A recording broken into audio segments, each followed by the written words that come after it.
Okay, the meeting will come to order. Barbara, please call the roll. We have Commissioners Berard, Fleming, Levine, and Noonan present. Thank you. We're expecting Commissioner Funderburk, and he will be here soon, I am told. This proceeding is broadcast on Channel 35. The exact broadcast times can be found by contacting Channel 35. I have no opening remarks. Madam General Manager, Yes, sir. Very briefly.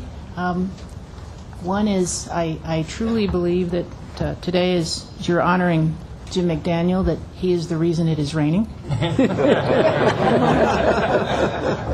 like to go on record as acknowledging that. What took him so long?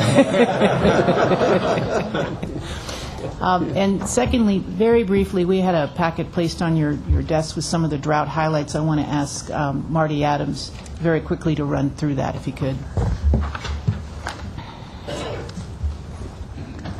Jim McDaniel even took Marty Adams' seat. His seat still.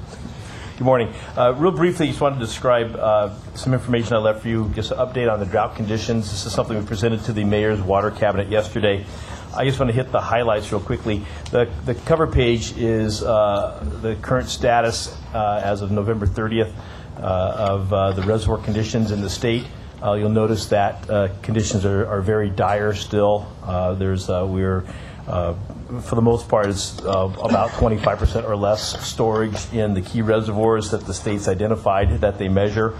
And again, we are slowly drinking down the state's water supplies, hoping that we'll have a better winter this year than we've had for the last 3 years. There are some documents in here, a couple photographs, some other state releases on the water conditions. There's a piece by Senator Feinstein, and then another description of the drought and measures that urban areas should be taking, that's put together by a number of environmental groups throughout the state, and water commissions and committees as well. In the middle, there's a graph of the Southern Sierra snowpack. You'll see that we have just under an inch of water so far this year. We're still a long way from where we would need to be to have anything close to a normal year. The snow we had in November has melted. One of the concerns, of course, is that following 3 dry years, we'll have a lot of that snow will soak into the ground when it melts rather than cause runoff. So we need to have a lot of snow to actually become water that we'll see in the creeks and then in the Owens River and then on to the LA Aqueduct. We did get 3 inches of snow last weekend, which is a good step in the right direction. We're looking at ideally another 10 inches this week, is what's predicted. So hopefully that'll put us on the right track. And then, of course, we need a considerable number of inches of snow, something in the order of 30 to 40 feet of snow that would bring us to our normal year. So we hope that this is a trend that will continue throughout the winter. On the Colorado River, we're in much better shape. Although there's low storage in the river, their snowfall right now is about normal for this time of year. And based on the storage and what they predict, there will not be shortages from the Colorado River system and its availability to MWD both this coming year or ideally next year as well. Another critical graph in here, there's a bar graph that has MWD storage levels. It shows the million acre feet that we've been consuming this last year in Southern California. That million acre feet, part of that has been critical supply to Los Angeles and will continue to be. That's water from the Met system, both and the State Water Project that they have rights to, as well as water in Diamond Valley Lake. To just put in comparison, so a million acre feet of water that we've been drinking, that's basically a million football fields a foot deep of water. So it's about 3 times what we have in ownership in the Owens Valley, a foot deep. So we're talking a lot of water that's been taken out of storage this year, so it'll take a lot of water to replace that as well as to break even. There are some graphs in here briefly showing groundwater recharge. We are actively engaged with LA County in the spreading of rainwater. They're doing that at this time, and they'll be spreading every bit of water we can in Los Angeles to capture that. And I know that we have those are the main spreading basins. We also have some small local projects, Green Street projects, and other things that are catching rainwater as well, both to protect the runoff conditions, the water quality in the LA River, as well as bring storage to our underground basin. And then the last graph, just to point out, is our gallons per capita per day, the GPCD chart. It's a bar chart showing where we are for our overall water use average. That's the average that the mayor has asked us to reduce by 20% in the next 2 years. We are tracking that very closely. It does move up and down month to month based on which month of the year it is and weather changes. We're looking to drive that number down, ideally from our 130 gallons per capita today, a good number that we have, very proud of, but to drive that number down to just over 100 gallons per capita per day in the next 2 years, which will be something that we hope that our conservation programs, especially our turf rebate program, will get us headed in the right direction. And we're also continuing to message for people to not irrigate during the rain. There's been a number of messages put out, both the mayor's office and by ourselves, to remind people to turn their sprinklers off. Don't let their automatic sprinklers take control of their lives. They need to play an active role in this to make sure that we save water during the drought. So unless you have any questions, just wanted to show you what you had in your packet and give you a status update. Thank you, Marty. Are there questions? Thank you very much. Thank you. That concludes our reports. Thank you. Do commissioners have any comments on agendized items or any requests relating to departmental operations? Hearing none. Barbara, how many public comment cards do we have? Just one for number 4. Okay, let's call that person. Okay, George Castillo.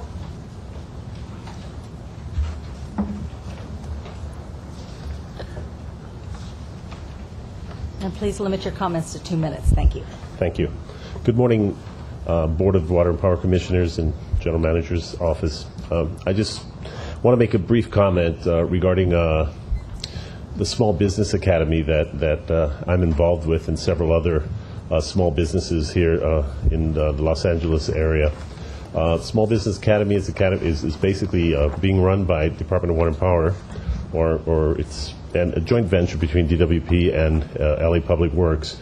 And it is just such an outstanding program, and we've had great guest speakers there, from Mr. Tucker here to Nancy. And other project managers and project engineers that have helped us see how to do business with the Department of Water and Power and the City of Los Angeles' Public Works. And I just want to commend the staff under Ms. Gwen Williams, who has put this program together and has just made it so interesting and so, I mean, they took something like the stuff that you talk about in contracts and union pays, and they just made it so interesting that it is just compelling.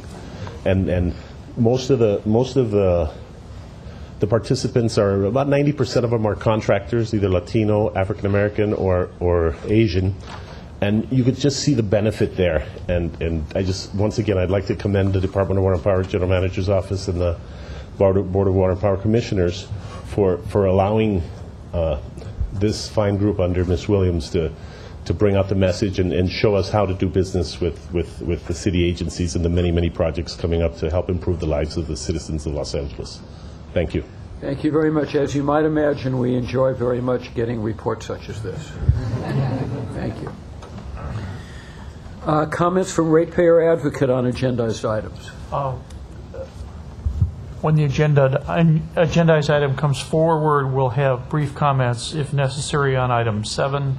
Also on 20 and 21, those are the ECAF and the water adjustments. And on the presentations 24, A, B, and C. Okay, well, you won't have to wait too long for item 7, because we're going to take that up now. Renewal of MOU with Public Works. Who is presenting that item? Thank you. We have a brief presentation on that item. David Jaco is coming up. Just to give you sort of the bottom line here, this is a continuation of tree planting programs that the department has had for more than a decade to try to bring shade trees and help reduce urban heat island effect. It was transferred to the Board of Public Works a few years ago, and this item is just to continue the funding of that program. But David will go through a brief presentation. Great. Thank you, Commissioners. Good morning. I'm the Director of Efficiency Solutions for Los Angeles Department of Water Power. Thanks, Nancy, for the introduction.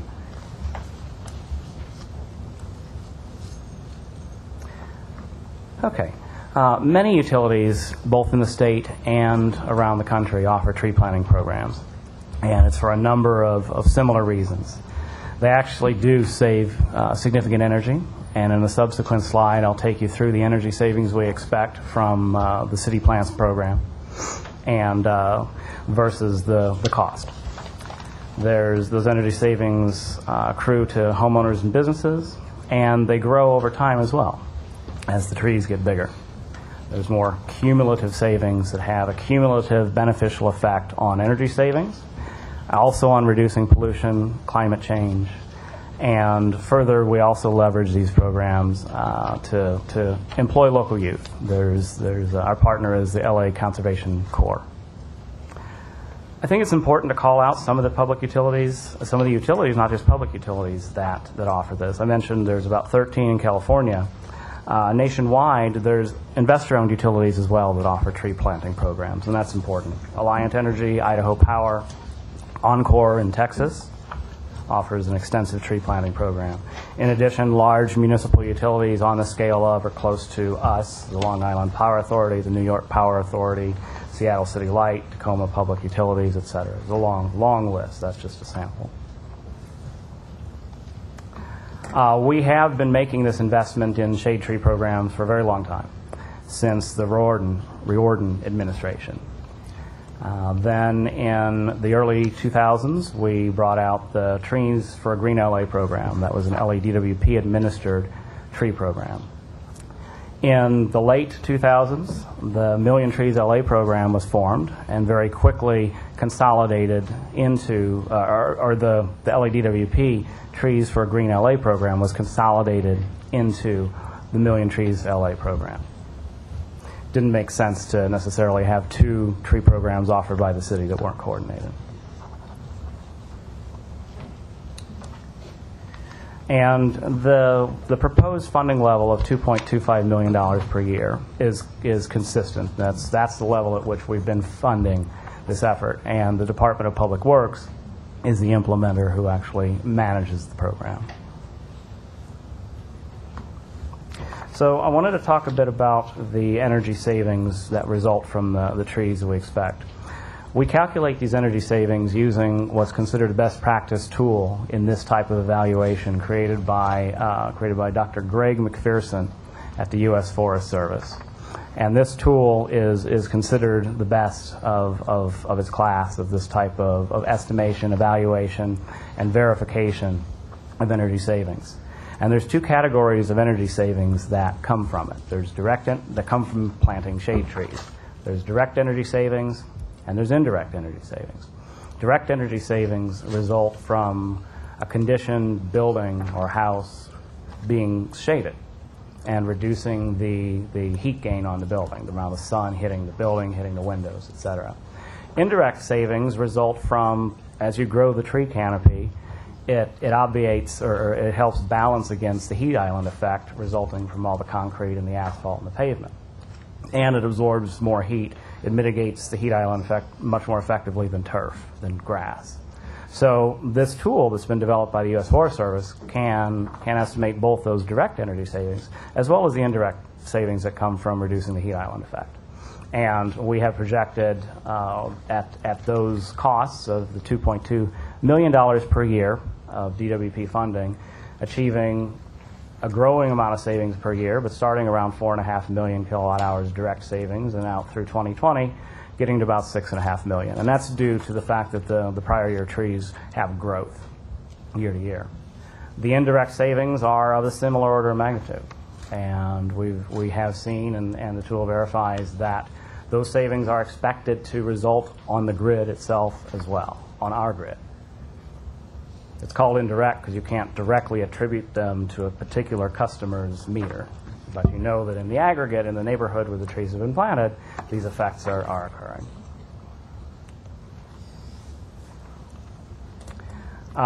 Question that's been brought up, why would we be supporting planting trees in a drought? Great question.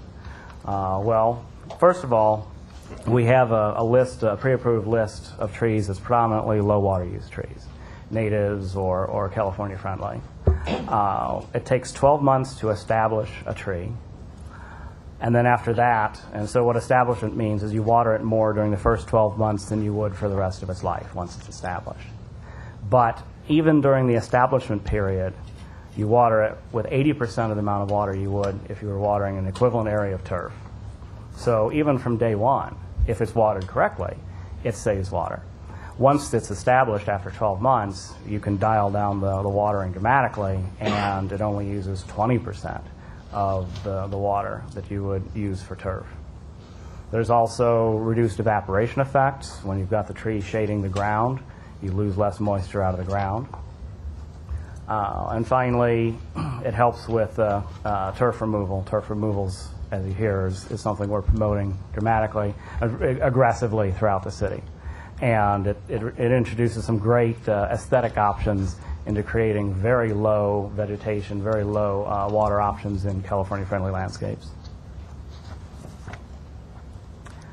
Finally, this is an important one as well. We have officially, since 2012, designed and implemented our energy efficiency efforts in LA with our eye on multiple prizes. First and foremost, reducing energy use, reducing KWH, serving as a supply-side resource. But we also leverage the investment we make in energy efficiency in LA for other things. And we formally adopted a set of 8 guiding principles through the previous board back in August of 2012. And some of those are items that are covered here. Specifically, we leverage the LA Conservation Corps to do the planting in the parkways and maintain the trees. And that's a great youth outreach and employment opportunity. There's other benefits, just again covered in the beginning, but absorbing pollutants, capturing CO2, improving property values, including improving aesthetics. And a point I should make is that these benefits range all over the city. The Valley benefits tremendously from this program. About 50% of trees historically are delivered to the Valley for planting. And it makes sense because that's the hottest part of the city and often the sunniest part, and where the need for cooling from shading is the highest. The other piece is from an equity standpoint. LA in general across the board has a very low proportion of tree cover versus other cities. The nationwide average in big cities for tree coverage, for the urban forest canopy, is 27%. We average 21, but remember the Hollywood Hills are heavily forested and not very population dense. So in actuality, we have large areas of the city that have very low tree coverage. Parts of the Valley and South LA and Harbor range from 5 to 14% tree cover. So we have very low levels of tree cover in spot areas relative to the national average, relative even to the overall for the city.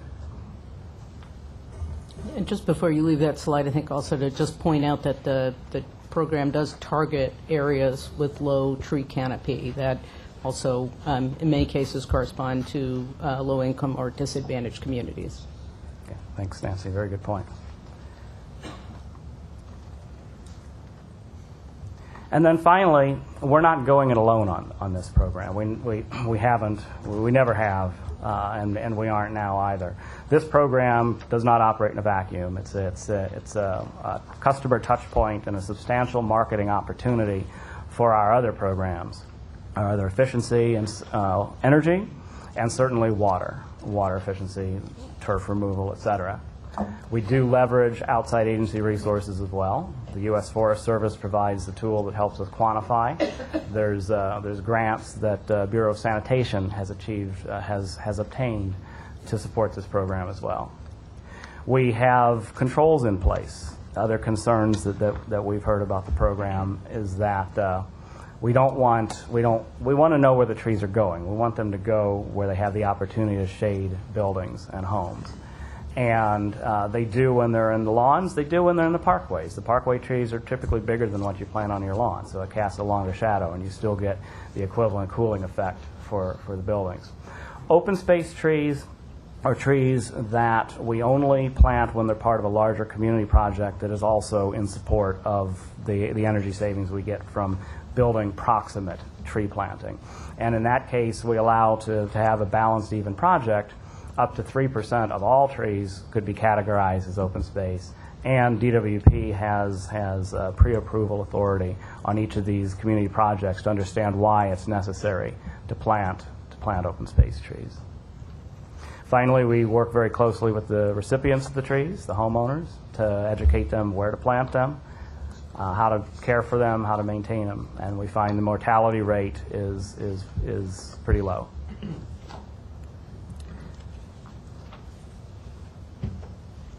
So in conclusion, we feel this is a worthwhile program. It's been around for a long time. It's had great benefit. It has plenty of company nationwide among both publicly owned utilities as well as investor-owned utilities. And finally, it brings benefits to the city in parts that have the dramatic need for it. The Valley, the South LA, the Harbor area, and across LA in general. Thank you very much. Thank you. Questions? Comments? Well, Commissioner Fleming. Thanks so much. So a couple questions. David, do you have a map of where, so you've planted 80,000 trees to date. Do you have a map of where those trees are? We do, yes. I mean, do you have one you can share with us? We did not bring that. We have the rough percentage that 50% of the trees have gone into the valley. Right, but I'm just, 80,000 trees is a lot of trees, right? So I'd love to have some sense as to where those 80,000 trees are.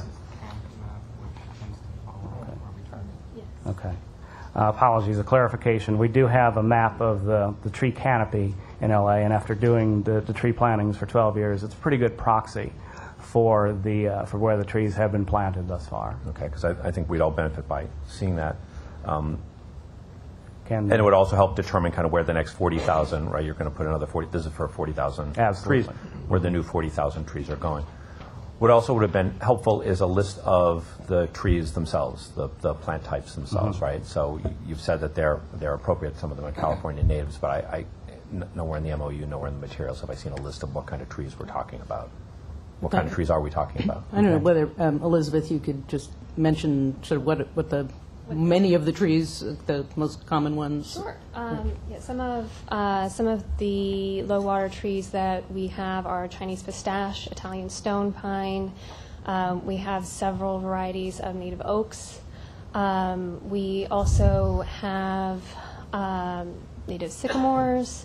We've also actually in the past year, because of the drought, cut off a lot of the trees that were using more water and focused more on the trees that use less water, and are considering, in partnership with Craig and David, adding trees that use even less water. So, a quick, and you guys are the experts on this, but a quick search even on the internet. I know, David, you said it's only the first 12 months where you're really having to worry about water, and that's, you're roughly in 1,000 gallons of water per year for each one of these trees, right? So that does add up after a while. But even a quick look around says the first 12 months, especially in a climate like Southern California, you actually need, it's more like 2 to 3 years that you're needing to be watering these, not 3. Is that incorrect? It's really just 1 year? Craig Tranby with DWP. The first year is the recommendation made to the customers. From that point on, we recommend one sort of slow water per week to minimize the amount of water that's used, also the way that it's planted to capture the water. Thereafter, the first year, we recommend ratcheting the water down pretty significantly. It's a good idea to train the trees to be more drought resilient, and so that's part of our guidance. And in fact, if the customers went and got their own trees from a different location, they wouldn't receive that training, and they would be using more water in that case.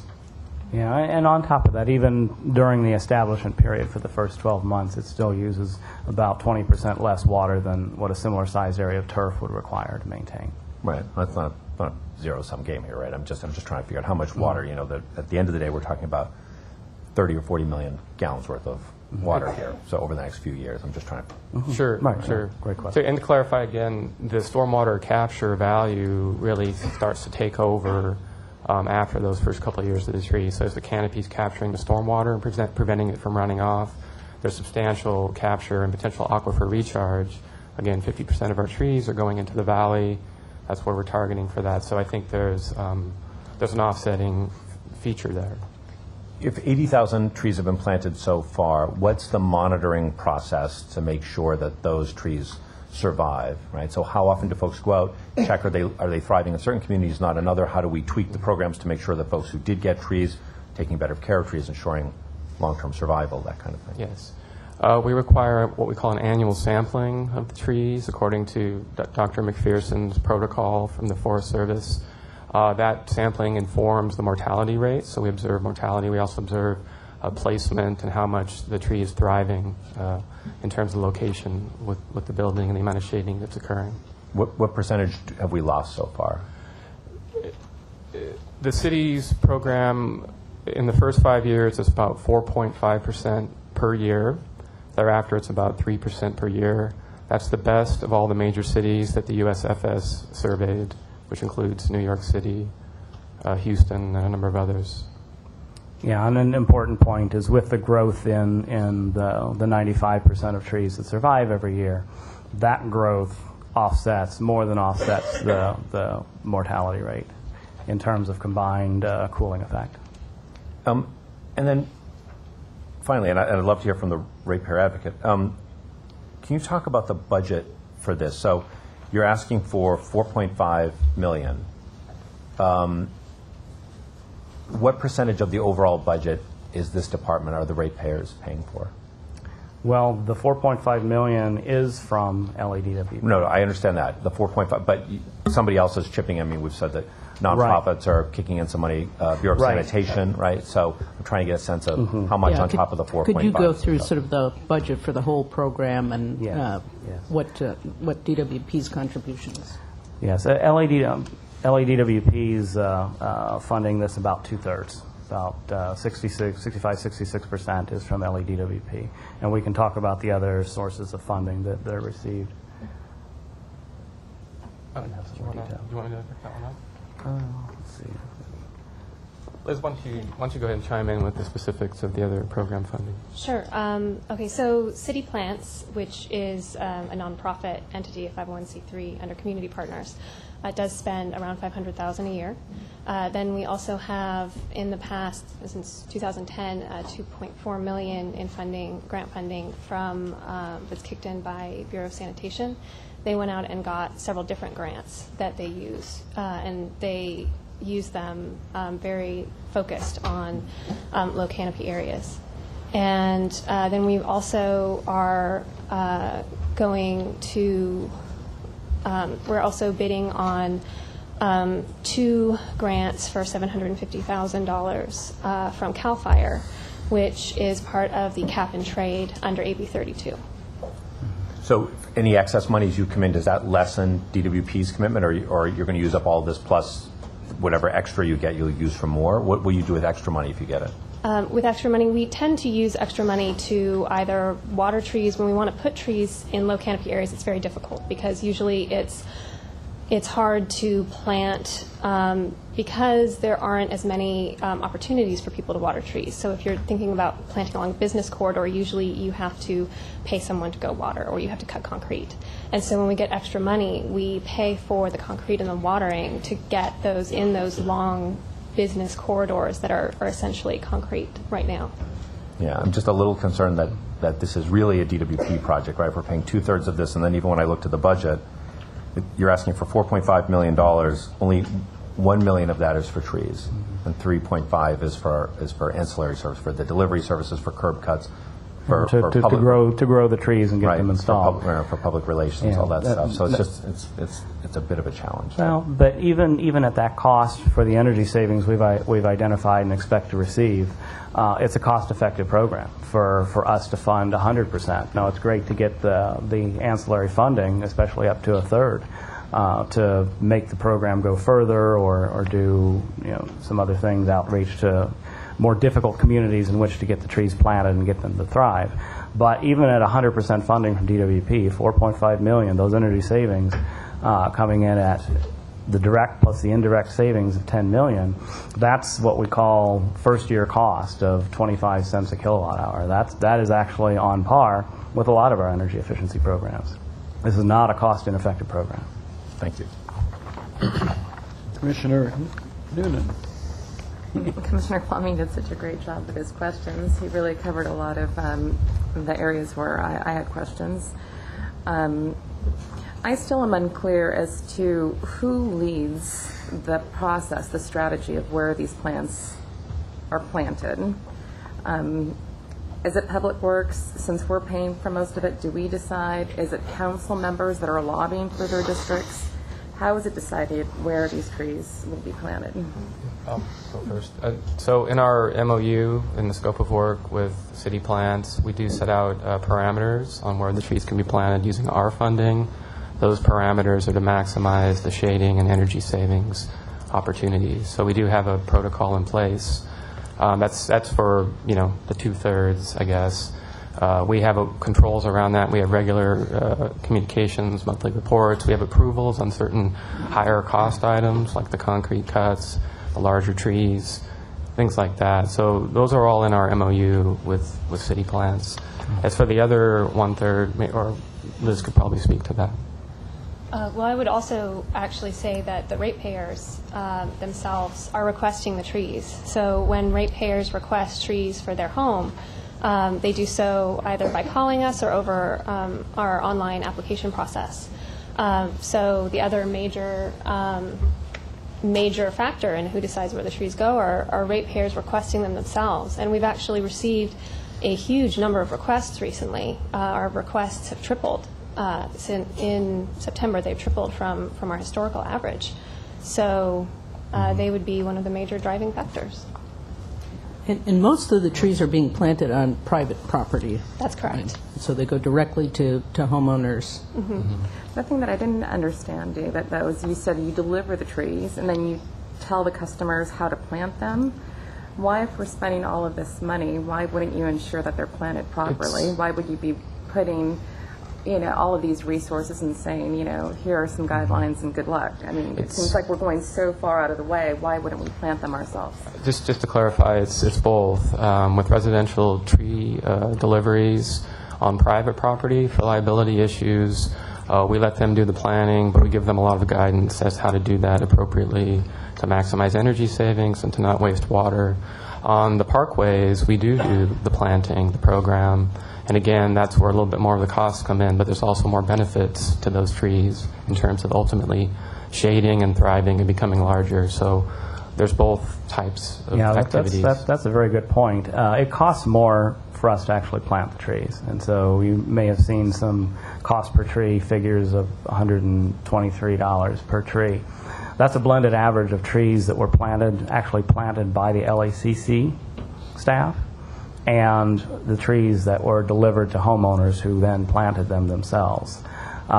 If we physically planted every single residential tree, then the cost would be far higher. By deferring to and educating the homeowner on how to plant the tree and where to plant the tree, it reduces substantially the cost of the program.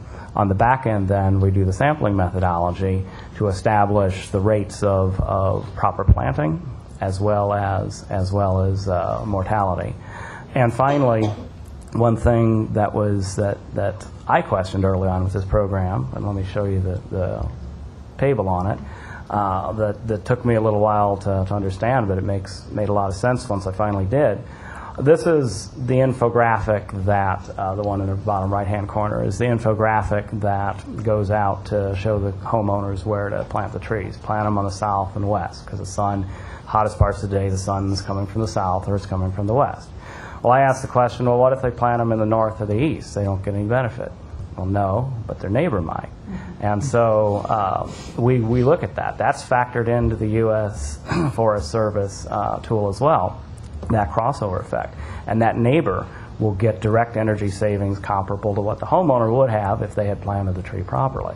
So there's a lot of direct energy savings that are recaptured that way. May I say, also, we get a lot of calls sometimes where someone will say, my neighbor cut down this giant tree, and now I find that my air conditioning bill is going through the roof. Can you please send me some trees now so that I can rectify the situation? And where are we buying these trees? Are we supporting local nurseries? Yes, most of the trees, all of the trees come from nurseries in Southern California. I think the one that's farthest away is in Laverne.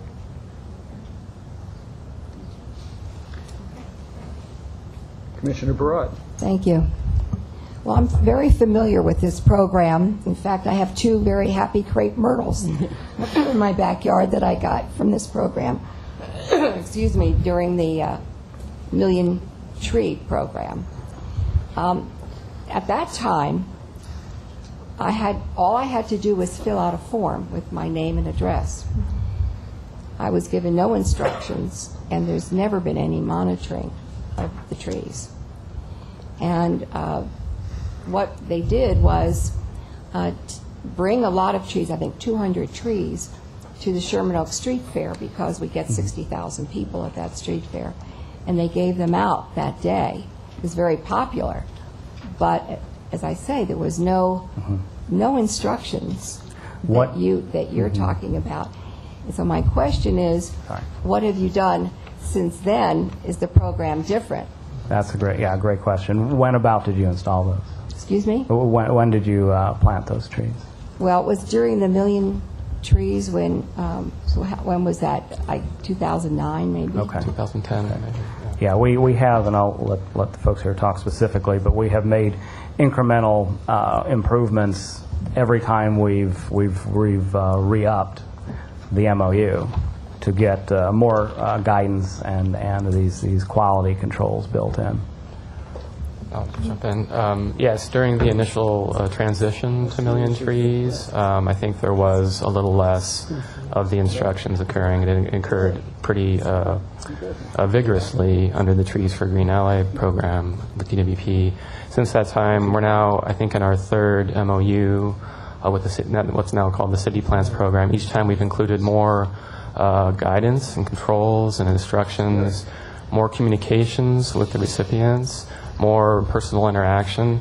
So that has changed quite a bit. I'll let Liz fill in. Does that mean that when someone gets the tree, they're handed something that has the instructions about watering and where to plant it and so on? Yes. Yeah, we have an illustrated guide that actually comes from the original Trees for Green LA program that has simple but thorough instructions on how to plant the tree and then how to care for it. And I'm sorry, to clarify on the monitoring part, the monitoring is done by sampling, so they sample a subpopulation of the trees. So you may not have seen anybody come out to check on your trees, but they are doing a scientific sample of the trees that were delivered. I don't understand how that works. We basically take 1% of the total population. We create a random sample based on the addresses, and then we'll go to the addresses that show up in that random sample of 1% of the total population, and we'll check there. Now, it's also possible that someone came by your house and you never noticed or saw them. Well, and that's the sample is from all of the trees planted from the beginning, as best we can tell, from the beginning of the program. So it isn't just the last few years that you go back and look at the records for people who got trees. So, and understand that's sort of best practice from the U.S. Forest Service. Yes. Yeah, that's a great clarification, Nancy. Thanks. And what that means is that 1% verification captures a lot more than 1% of any particular year's trees. It captures the whole population of what's been planted over the last 15 years, 1% of that. So it's a pretty large sample. At that point, you can really, by using sampling, you can save the tremendous costs that would be involved if you sent a verification crew to every single 400,000 trees that had been planted through the program. Well, are you still asking people to fill out a form so that you know who they are and where the tree is going to be planted? Yes, yeah, we've actually put the form entirely online. So we ask for all of their contact information, their address. Well, if you give them out, not online, but in person. On the person, yes. Yeah, we have pledge cards that each individual must fill out. And then they're given instruction by the nonprofit partner that is so running that it. way you actually know. Oh yes, we have very geographically where the trees are. Yes, we do. And you record each tree that's given away. Yes, we do. We have excellent records. All right, I wanted to pick up on Commissioner Noonan about where the trees are going to be planted and you're targeting. And I know you mentioned the Valley, South LA, and the harbor. So how are you going, what is your community outreach plan? Is it yours? Is it the Bureau of Public Works? Who decides how you're going to go about, I know you're talking about online, but not everybody does that. So how do you reach the communities? Well, procedurally, it's jointly developed. We work very closely with the Department of Public Works on all the points of the program, how it's designed, implemented, marketed, tracked, evaluated, et cetera. So that is jointly developed. And then in terms of specifically how it works. So we have multiple-fold outreach. We actually have some of our nonprofit partners go door to door and let people know that they can get a tree on their parkway and they can get trees in their home. We also do we've started for the first time doing online ads. For many years we did radio outreach as well. And we also have great outreach. We work with Home Depot, and we do adoptions at Home Depot. And so people then who come to Home Depot, we canvass areas around the stores for the previous weeks, and then as people come in the doors, we let them know about the program. So we have many different ways of touching people and letting them know that they can get trees through this program. And just to chime in terms of DWP programs, we have the Community Outreach Partnership Grants Program. Nonprofit grant recipients in every council district in the city do various kinds of outreach on behalf of our programs, and the Tree City Plants is right up there among them in terms of them going out and getting the word out in various ways. We also have other programs that kind of nicely coincide or match with maybe what a customer would be interested in. Our turf removal program, we're starting to co-market that because that's a great way to fill in your plant palette on turf removal. And on our home energy improvement program, the direct install program for homes, we're also starting to co-market on that. Right, so if a neighborhood council wanted to have, let's say, an event where they would give out trees, we do free that all the trees time. Saturday, Sunday, whatever, then who would they contact? They would contact our main office, and I can give you the phone number, give you my card, and they would just contact us, and we would set it up for them. And then you would bring out the trees? Mm-hmm. We would bring out the trees and give everyone instruction, have them all sign up, and have excellent records for sampling in the future. So City Plants would have staff or one of the partners there? Yeah, one of the nonprofit partners. Okay, thank you very much. I just have one more question. We've been publicizing rebates for our customers should they change their landscape to have it be more California friendly, drought tolerant. Does this include taking out trees from people's yards? Because if that's the case, I just feel there would be a huge mixed message being given out. The turf removal incentive is only for removing turf. You can't remove trees. We don't want trees pulled out. Okay. Green, healthy turf, not dead brown turf. Right, but certainly not trees in any instance. I just wanted to clarify that. Dr. Pickle. We've discussed the program with the group, and we will continue monitoring this program to make sure that the trees comply with the California Energy Commission standards. The one area now where they don't comply with Energy Commission standards are the open space trees, but they have offered in a side letter to the Board of Public Works that's limited to the 3% of total trees.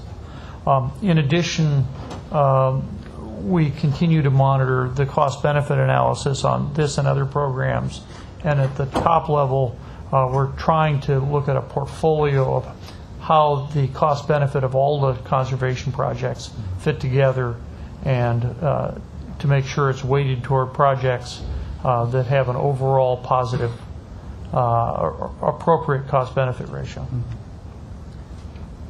And that's a very good point, because in the context of our overall investment in energy efficiency this year, we're expecting to spend about $101 million, and this program is budgeted at $2.25. Other comments, other questions? I do have 2 speaker cards. Okay, please call on the speakers. The first speaker is Larry Smith.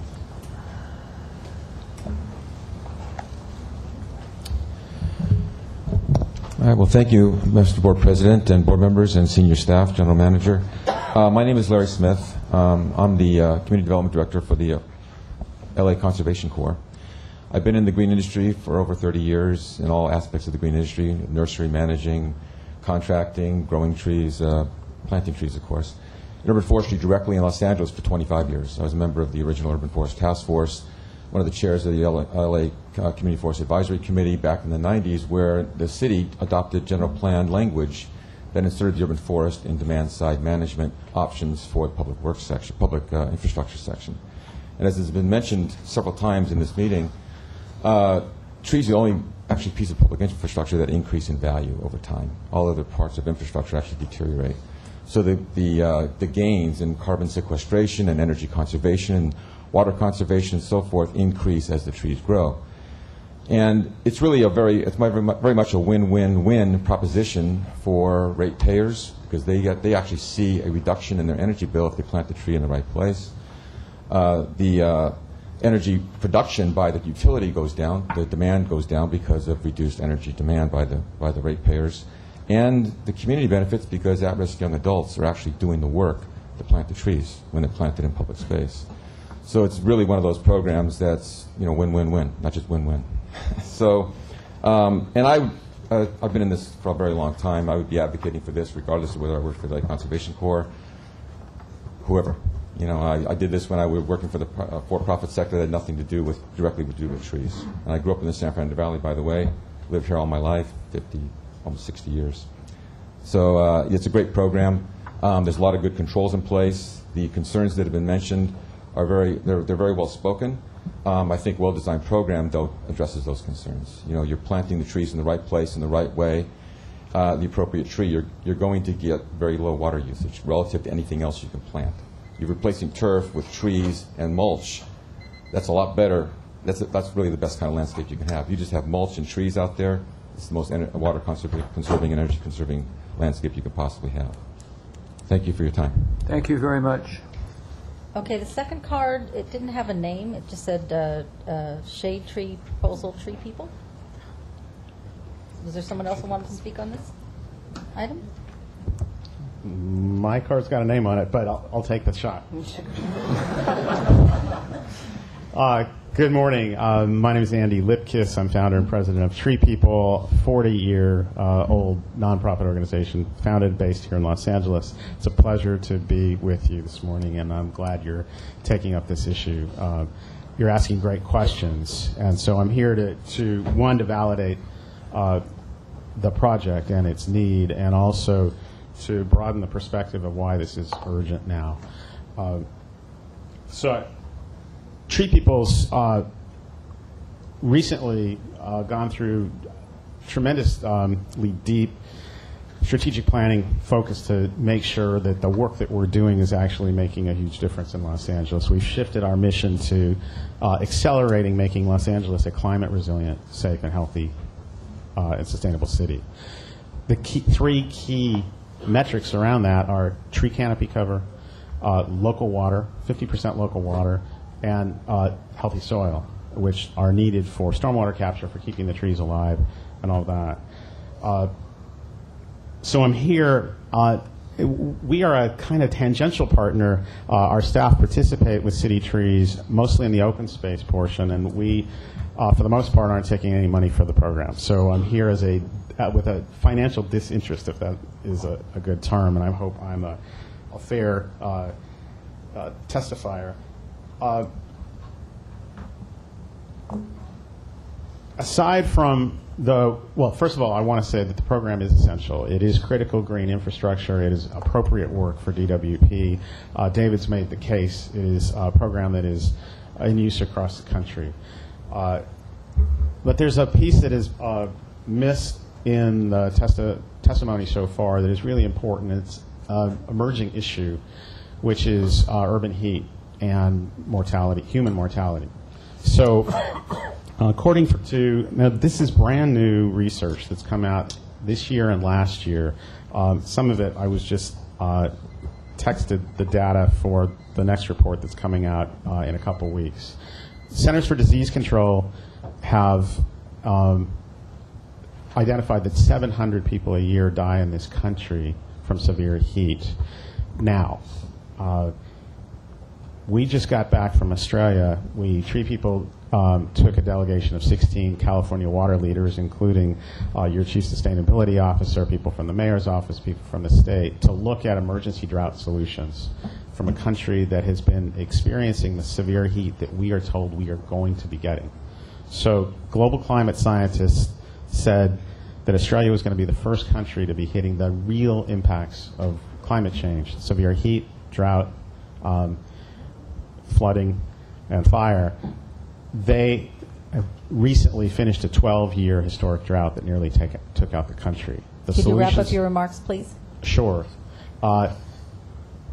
Aside from having a great model of rainwater harvesting, they've been losing people, as many as 700 in Melbourne in one day during severe heat. Their research showed that they need to install dense tree canopy, just backing up what you saw, in order to save human lives. They've set a goal of 40%. You saw that we're at 23%, not equitably distributed in Los Angeles. Well, I just want to quote from you the stuff that just came in because it's urgent. So first of all, the Australian research shows that people survive if they live in a neighborhood with dense tree canopy and available soil moisture because it cools down. DWP has part of its function in providing energy is public health and safety. We know when the blackouts happen, when we lose our power, is during severe heat. So this is critical life-saving information. What they found is that, and this is a study commissioned by LA County Public Health for here, showing that in Hispanic communities, mortality risk increases by 46% with 5 days of severe heat. Could you please wrap up your remarks? Please, you've gone over the time limit. Thank you. I was told before I came that I wasn't working with a time limit, but I'll wrap it up. Elderly black communities' mortality risk is 48%. Tree canopy in those two communities is under 7% in Los Angeles. If we want to be investing in public health and safety for this community, this is the program to make sure that that happens. Thank you. Thank you, Andy. And I want to just comment that Tree People has been doing a marvelous job for all of these 4 decades. So thank you. Thanks. I want to acknowledge the partnership that Tree People has, especially on the water side, that is bringing really incredible solutions to the people of LA, coming online soon, local rainwater harvesting. Thanks. Thanks. I also want to compliment LA Conservation Corps while I'm tossing out compliments to people who are who are participating in this hearing. Are there any other comments or questions before I ask if there's a motion? Is there a motion? Second. Those in favor? Aye. Aye. Those opposed? No. It's passed 4-1. Do you want to record that, Barbara? Yes. Thank you. Thank you very much. Okay, we are going to take one more item out of order, and that is item 22. This should prove to be a highly controversial resolution. Who is going to have the honor of presenting item 22? Mrs. McDaniel.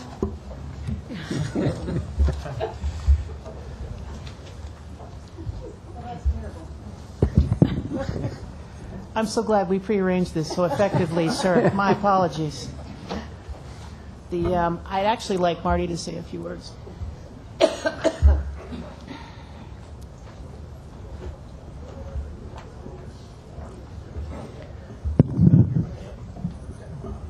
Thank you. Today is one of those special occasions, but not a good special occasion necessarily, unless you're Jim McDaniel. Today is the Jim's last board meeting. He has been the leader of the water system for the past decade and has really made his mark both in the city and in the water industry. Jim will be sorely missed by all of us here. I look back, we were actually reminiscing maybe a month or two ago about some of the changes that we've seen in the system. And it was really a different water system a decade ago than what we have now. When Jim took over the reins for the system, we were faced with a number of water quality mandates. We had a great water system, but it couldn't keep up with the new changing regulations. We had to change how we stored water, how we moved water through the city. We had to convince ourselves it was okay to take out our large open reservoirs and replace them. We changed the way that we treated water. We changed the way that we disinfected the water. And all this has occurred under Jim's guidance. And we've done it while really maintaining our water rates at a very modest rate, finding creative ways to finance, seeking grants of low interest and no interest loans from the state totaling over $800 million, and really taking one of the nation's largest water systems and making it a real work of art and a real system to be proud of for the future, and including, even though we see in the news about pipe breaks and this and that, it's been in the last 5 to 8 years since Jim really pushed us all to work on that we've seen our leakage rate drop by 40%, and seen our system come at a real good status within the water industry, and set us on the course to continue to drive those numbers down and to do better. It's really been taking someone who's been strong enough to direct staff to not stand by what we would just do as a status quo, to not just continue to do the same job, but to do the job differently, to look at solutions differently, to look at the kind of choices that we make, to make sure that things that would stand up in front of our ratepayers, to make sure that we could go home every night with the sense that we did the right thing by the folks that are paying the bills and paying our salaries, and that we've really been good stewards of the system and of the city. It was water that built the city, that allowed it to grow. We got to celebrate the 100th anniversary of the aqueduct, which was a big thing. It'd be nice if we did it during the wettest year, the driest year, but you have to take it as it goes. But we've really had a lot of changes, and it's all been under Jim's tenure here. In the water industry, we've taken a much broader leadership role. I've had the advantage of going to a lot of meetings recently with Jim, to a lot of his outside organizations. It's amazing how everybody turns to him for leadership. Everybody understands that he is the big gorilla in the room. He has the opinion. He has the maybe it was a better animal. I don't know. He's got the knowledge, the opinion, and certainly the respect and recognition of all of his peers in the industry. And sometimes when you're here at home and you work together every day, you don't see it as much. When you go outside, it's impressive to see how widely and highly regarded he is in the water business, and certainly it's well deserved. So we wanted to recognize Jim today on his last board meeting after 32 and a half roughly years. Coming birthday next week will make him eligible to retire, and we're going to lose him to his wife Stacy, who demands his full-time attention to better matters than more water. And on behalf of the water system employees, Jim, I want to thank you for all your guidance and leadership, and for setting us on such a great path. And we will do everything in our power to continue along the track that you've set for us. So thank you. Thank you, Marty. Thank you, Marty.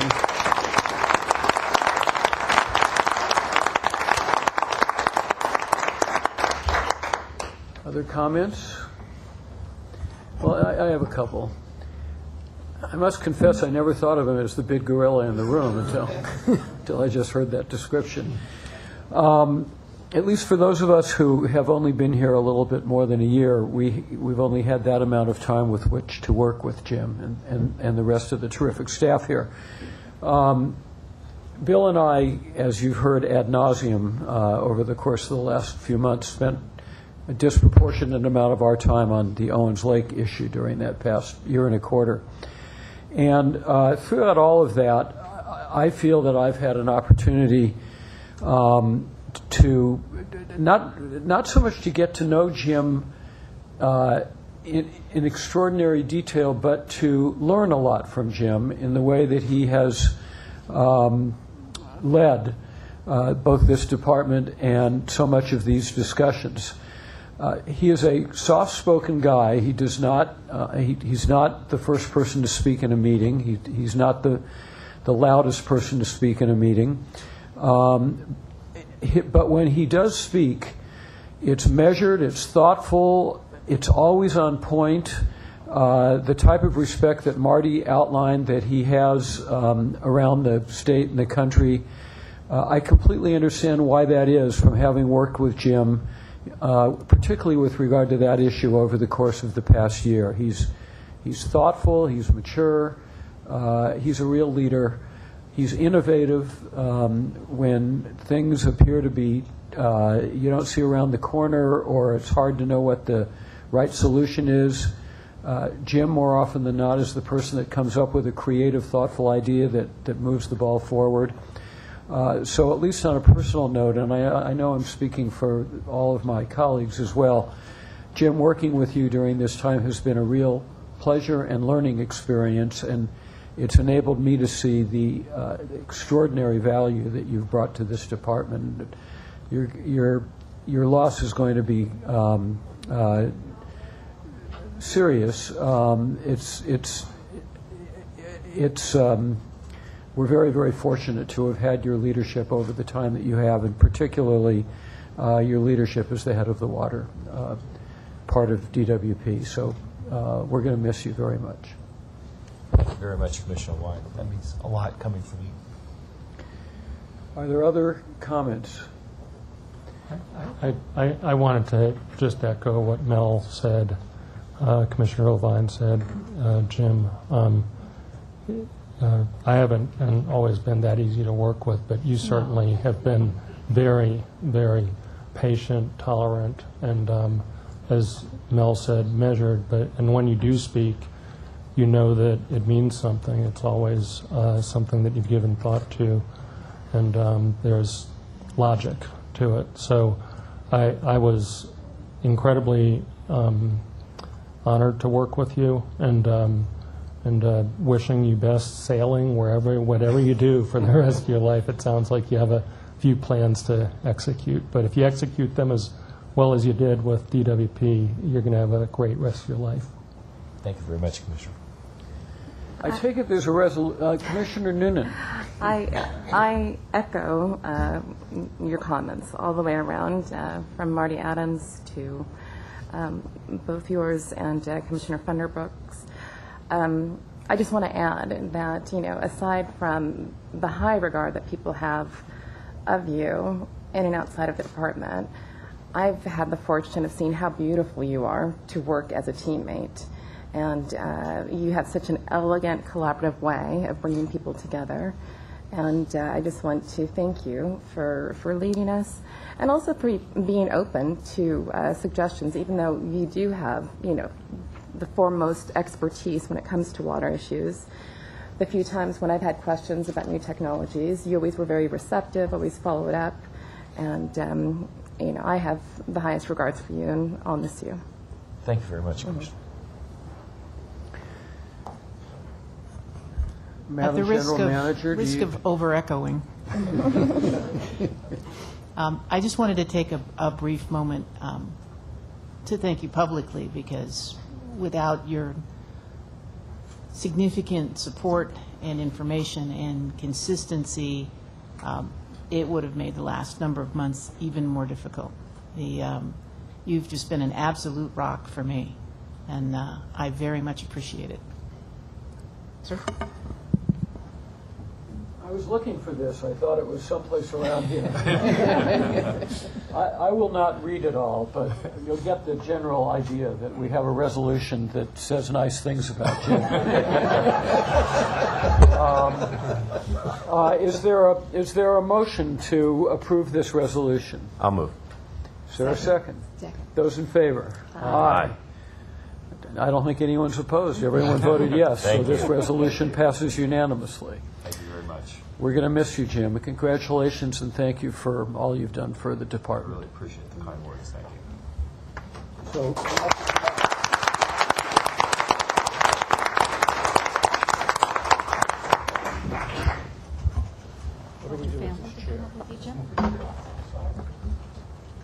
the other commissioners need to get everybody together. You're going to be in the picture. Yeah, no, you got to. Wait.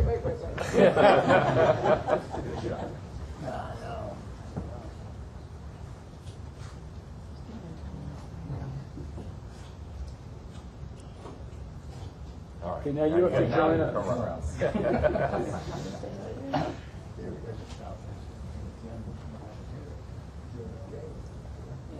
She should be in the middle of the picture. Yeah. Next to where the boy is. I had nothing to do with Let's come on over here. Believe me. Okay. Very nice. Okay. Very good. Oh. Oh, okay. That was up the last time. Okay. Okay. All right, here's the first one. Good smile right here. Whoops. Look over there. You can make a few people newsletter. Social media. Here we go again. Big smile. Okay. Do that again. That's good. One more time. Right over here. Big smile. And one last one. Back like that. Right here. All right. Okay. Thank you so much. Thank you for sharing your husband with us. Nice to see you. Thank you very much. Oh, Cheers. I got so many plans. I bet you do. Have fun. And we'll look forward to seeing you. Yeah. Oh, yeah. I can't wait.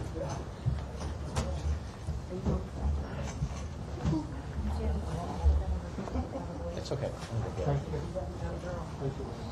I was just going to say, Commissioner, that since my good friend Councilman LaBonge isn't here, I'm going to crib one of his catchphrases. It's my favorite, and that is that the one thing that you need in life is water and relationships.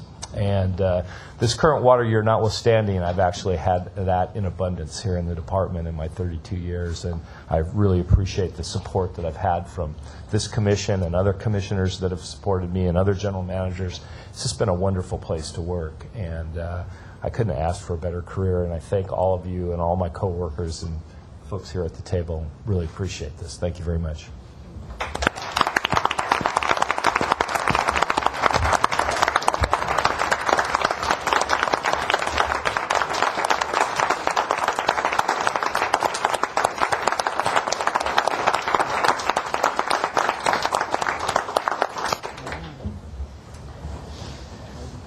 Well, that's a tough act to follow.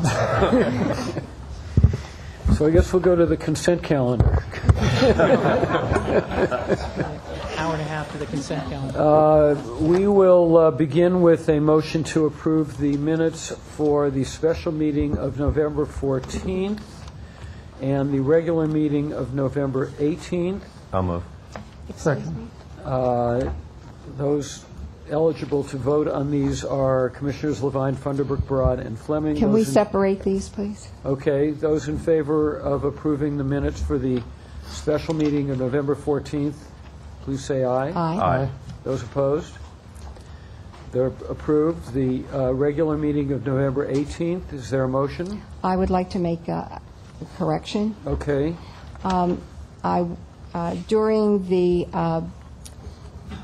part of the agenda where the commissioners may speak, I did commend Mike Webster on Wood and Jason Randu for an extraordinary local solar program workshop that they did. on November the 5th at Lakeview Terrace, and it was that was what community outreach is all about, and I just wanted that in the record, what a great job that they did. I believe I mentioned it at that meeting. I'd like that included, please. That will be included in the minutes. With that inclusion, is there a motion to approve? I'll move. Second, those in favor? Aye. Those amended minutes are approved. Okay, now, item 7, just for the record, was supposed to be on the consent calendar, but it isn't. It wasn't. I just mentioned that in the interest of time. So the consent calendar now will include, unless anybody wishes to remove any of them, items 8 through 19. Do any commissioners wish to remove any items between 8 and 19? Yes, please. Yes. 16 and 19. Okay, one moment. 16 for Commissioner Fleming and 19 for Commissioner Fleming. Commissioner Broad? 12, please. And 12 for Commissioner Broad. Any others? I also had questions about 19. So Commissioners Fleming and Noonan have issues with 19. Okay, so is there a motion to approve items 8, 9, 10, 11, 13, 14, 15, 17, and 18? So moved. Second, those in favor? Aye. Any opposed? That's those items are approved. So we'll begin with item 12, Commissioner Broad.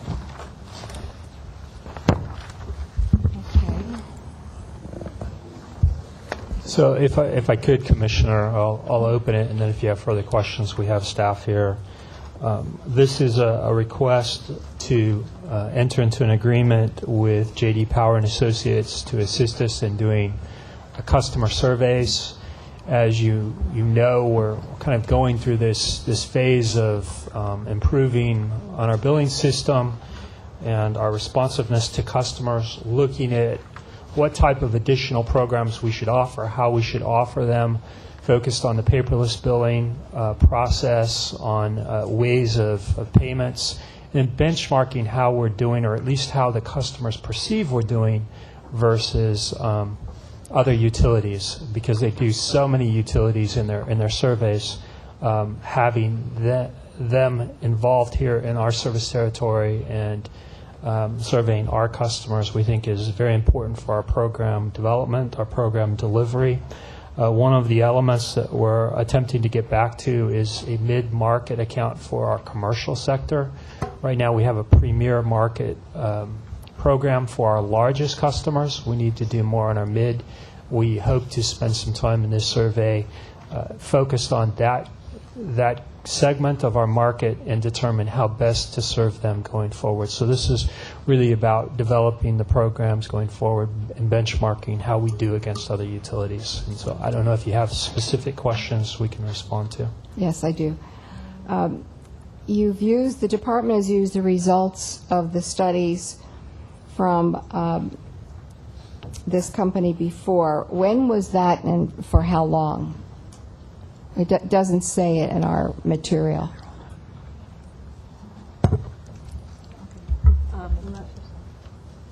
Ethelinda Reyes, Customer Service Division. The last time we used this was 2012. So from 2000. So last year you did not? No, we did not. We didn't have a contract. We haven't had a contract in the last 2 years. And so how long did you use the services of J.D. Power and Associates? We had a contract with them for multiple years, at least 3 years.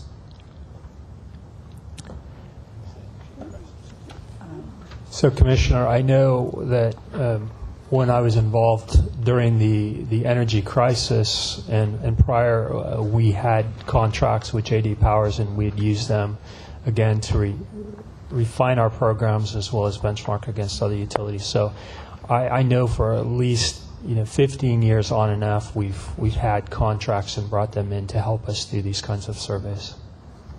Okay. I see that DWP has performed at or near the bottom of J.D. Power and Associates syndicated customer satisfaction study for the past 10 years. So what then were the advantages or the benefits of having this company and using their services when during that time we're at the bottom? This is Sharon Grove. I'm the Assistant General Manager for the Customer Service Division. It's absolutely correct. We have been at or near the bottom of the J.D. Power Customer Satisfaction Survey for about a decade. We watched while this happened. We knew why it was happening because of the research from J.D. Power, and we took those results and invested in a new website.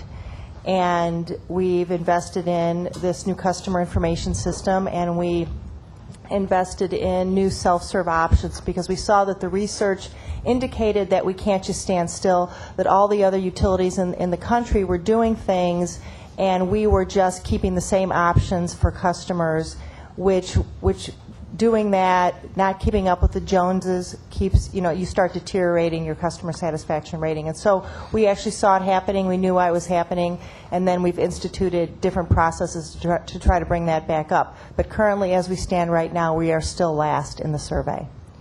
All right, so I think my bottom line is that if we're still last and we've been using these services, why bother? Why now ask for another? If I could, I think it's important for us at this point to kind of look in the mirror and see at least the perception with our customers again on the various programs, be specific in some of the questions, and look at developing those programs going forward that are most desirable for our customers and delivered in the way our customers want to see them delivered. As mentioned, because of some of our surveys and approaches of how we were conducting our business or the services we weren't offering, we have a new billing system. We've had problems implementing it, but now we have more functionality. We're getting to a place where we're going to be offering monthly billing. We're going to be offering a lot more opportunities online. This will help us frame how we approach some of those programs. And it will directly access some of our customers and how best they want us to do that. What benchmarks are we using? So what are the specific comparisons that we're looking at? Where do we want to be? I'd like to be at the top of the list. And we have been there before. In some of our categories. We were number one in the West back in 2001, 2002, and I'd certainly like to see this utility get back to the top, but we need to make sure that as we offer these programs and develop them, that we're doing it in a way that is most desirable for our customers. Well, I know that in the time that I've been on this commission, we've talked a lot about customer service, and to me it's been my priority. Call wait times, hotlines, the billing, it goes on. And I've seen great progress, and we want more, but there has been certainly incremental progress. So based on that, it seems as though the department with this commission knows really what the problems are and why do we need an outside source and going into all this comparison with other utilities when we see what's really happening here. We know that. Well, I think we know specifically the types of programs, how you deliver them, and how they're offered, I think, is unique. The number of billing payment options. So how best to take credit cards. We're looking at an option today that we might utilize, say, 7-Eleven stores to be able to pay your bill. Is that a service that our customers really would use? Is it something that would be beneficial to our customer base? Are other utilities using similar services and finding that they're getting better ratings as a result? Those are things that we can find out by the survey that ourselves we can take a guess, but without the survey, we would not have access to some of that information. It's a reflection of all of the characteristics of running the business that are indicative of high customer satisfaction. And we really, while we understand we need to stabilize the billing system, drop call volume, offer billing options, there's a lot more to it. This industry is in significant state of flux and evolution right now. That's part of the challenge with automated meters, is that people don't exactly know what they're going to do with them when they necessarily automate them. The whole service and the whole platform of interaction you have with the utility, our customers' view is changing as far as what is and isn't important. The value of this study is that it places us in context with respect to satisfaction with a number of our peers. I mean, I knew back 10 years ago why we were at number one, and then the system was allowed to deteriorate over a decade. But now, since we finally have the new billing system in place and starting to stabilize, now is when we can really make the investments on what it is that people want to see. It's just a good tool to be able to determine it. It's a broad it's a broad basis of comparison. It's in this industry. They've been doing it for a number of years, so a lot of the bugs have worked its way out of it. It's just one more tool. Well, I recognize that J.D. Power and Associates is a highly respected polling and survey firm. But I think that we could say, look, here's our standard, and here's where we want to be. We want to be first. And I don't care where we are in relation to the other utilities. Let's set our target to be number one. You have to know the shape of the mountain if you want to be on top of it. Well, I mean, I can't pull number one out of thin air. There has to be a comparison to others so that we understand if we're making our investments in the right place. I think the first year is going to come back still just as problematic because we have overhang and perception issues that need to be managed.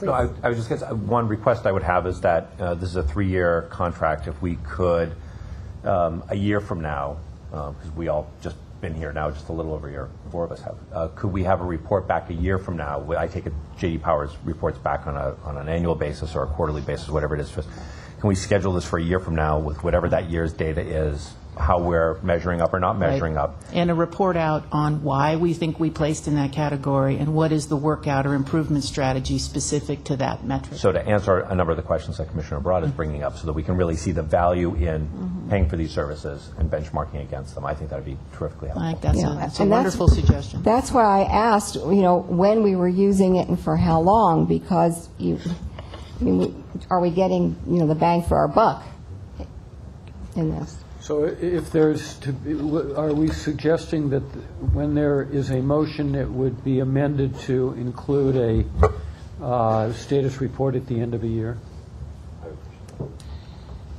So that or upon receiving the findings and the survey completion from the first year, we'll bring that forward. Is that acceptable? It is. Okay. So it would not be automatically renewed. We would review it after a year. Well, no, it's still a 3-year. It'll still be a 3-year contract, but that part of this is that after the first year's data comes back, we would review. Right, and you'll have the ability, if you would like as well, Commissioner, we could provide you the types of survey questions that will be asked, so you would have a sense of what type of information and feedback we're getting specific to the programs. That might be helpful for you as well. As some of them, such as our IVR, when you call the phone tree, you've raised issues before. What do you have to go through? Right.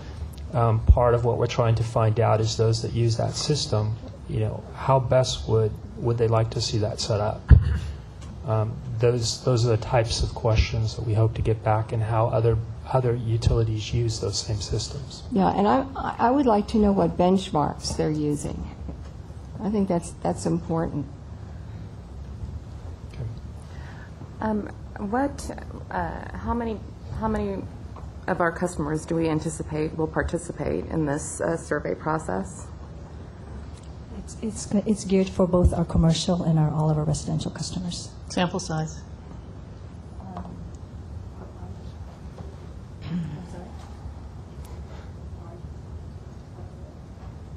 We'll get back to you with that exact. I think that's. I want to give you the exact number. So that.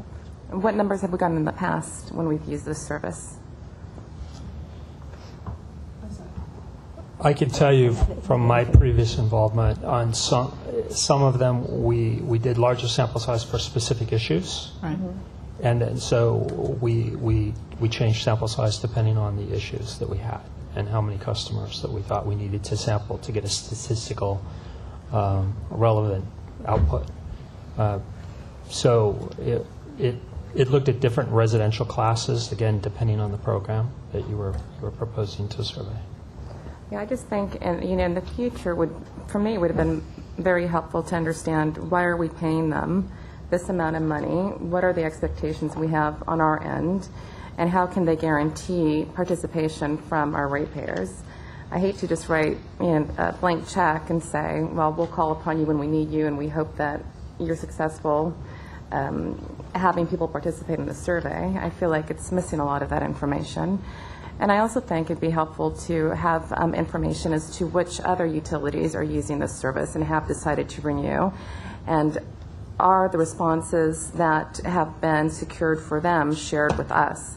It leaves me with a lot of questions. I don't know, do we have access to their ratepayer or their customers' responses? Is that how we measure our customer responses to the other utilities? Yes, I don't understand logistically how this works. Yes, we will have access immediately to the responses as soon as it's completed and compare how we benchmark against the other utilities as well. So the information about LADWP will also be available to the other utilities? Yes, that's correct. Okay. I would like to have more information, though, about the contract and, why we are offering to pay them $900,000. Exactly what does that provide us with over 3 years? And that is over the 3 years. Right. Yes. But still, I'd like to have a better understanding of... We have a listing of all the matrix of all the different surveys they're going to do, so we can provide that to you. And the breakdown per year. Okay, thank you. Other questions, comments? Is there a motion? I move it. Is there a second? Second. Those in favor? Aye. Aye. Any opposed? No. Okay, that's Commissioner Barad voting no, 4-1 approval. Thank you very much. It's approved 4-1. Item number 16, Commissioner Fleming. Yeah, I just had a couple quick questions about 16.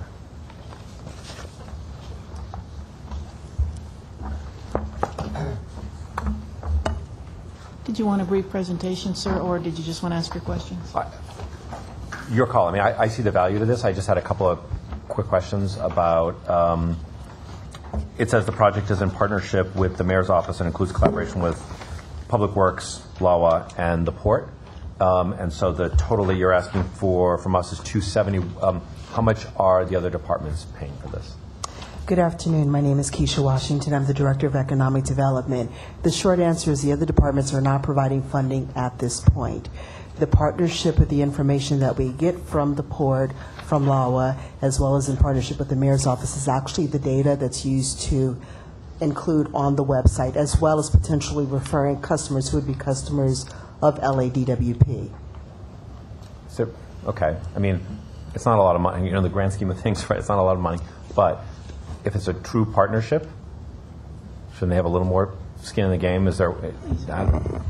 That is something that ultimately can go back. We will. That's something we can follow up on. Right now, their participation really is in providing additional layers of data and information to feed into this.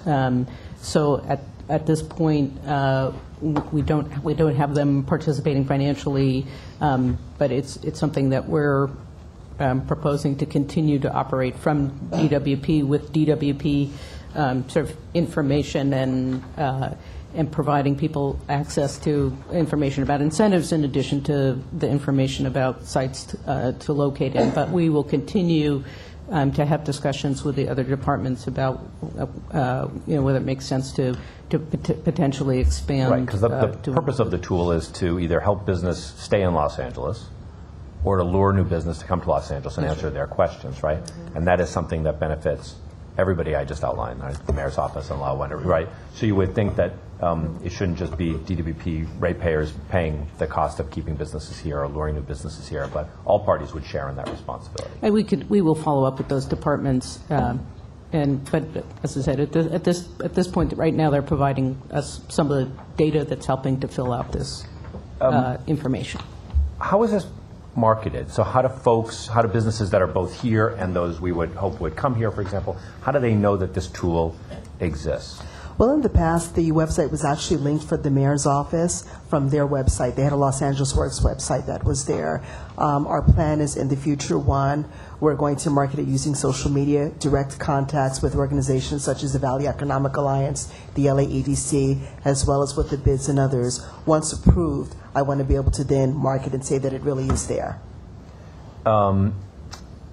But the tool itself has existed for a while, right? Has it just been a quiet phase? It's been a quiet phase in part because they haven't had a contract, so they've been very nice.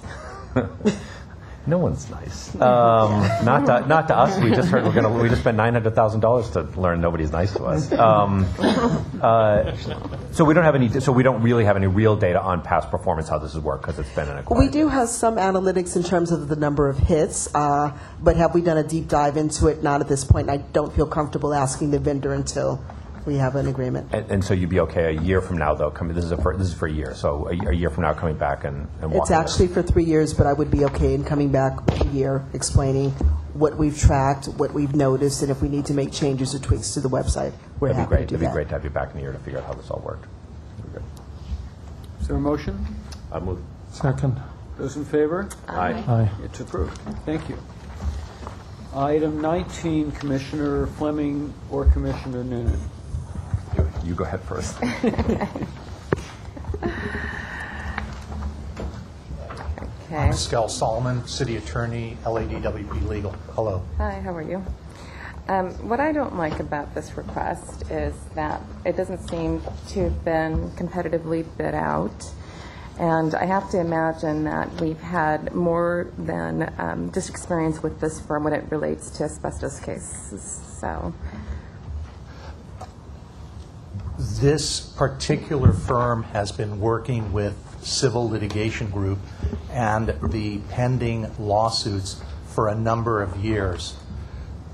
It was originally an RFP, and there have been periods of time of dormancy and periods of time of intense action. So we get the benefit of an actual RFP process where multiple firms bid and were reviewed, and also a firm that has had experience with the city attorney's office and, more importantly, both the water and power system dealing with specific asbestos-related exposure for those systems. I hope I've answered your question. This is a combination of both past and present. It is a firm that we're familiar with, and it was the RFP process. well then I don't understand why it wasn't stated that you're asking to renew the contract with them. The other thing that I've asked for time and again is to have information data relating to how many times we have worked with the firm, how many bids were received, and I feel like a lot of that crucial information is missing. And when we talk so much about transparency and making sure that, you know, we have a wider audience bidding on working with the department, and that way we get more cost-effective rates all around, I just feel like this is not very, it's not being very transparent about what our relationship has been. If this, in fact, if they've been working on these cases and it's been busy and then slow, I don't understand why it's coming to us as a new contract instead of a renewal, and it's missing all of that information. May I first speak to the point of transparency? I mean no disrespect. I wanted to be certain that I gave you the information, and I did try. The cost effectiveness of this firm as compared to other firms in this particular area is very cost effective. The amounts, as indicated in the board letter, for both partner and associate, and believe me, Commissioner, we monitor how they are being used, whether they're going to appear at depositions, whether this firm or another firm, so that we get the bang for the buck. This is admittedly a bit of a hybrid of a renewal, but not really a renewal. My office at the City Attorney's Office has handled all asbestos-related matters, and because these are still pending matters, we've got about 3 or 4 pending matters and the anticipation of future matters with priority listings of cases, meaning that they're going to go to trial within 120 days. This was the best course for my office, and we are asking you to approve it. Commissioner Noonan's spot on here, and if I get close to something and it would be better, and it's because it's a legal matter, it's better to do it in close, I understand it, but like there's no budget attached to this. So you're basically saying I'd like $500,000. I get, and I know how expensive these get, and I thought the hourly rates were quite reasonable. That said, beyond that, you didn't tell me anything, so I don't know what the budget is. I don't know whether this was it doesn't even say a retainer, it's an appropriation. So is it $500 out the door? We're drawing down on the $500. When it gets to a certain marker, you're going to come back and ask for more. You know how many cases you have before you that involve asbestos, so you have a good sense about how fast you'll burn through the $500. That would have been information that we could have used to make this decision. I'm not quibbling about the amount. It's the mechanics of it. And the amount is based on a revolving situation of cases. In other words, presently, without getting into the specifics, and certainly if the commissioners need to, we could readdress this in a closed session. We have 4 pending lawsuits, of which 2 are set for trial in the January, February, March period. An asbestos exposure lawsuit can be very, very costly to the department.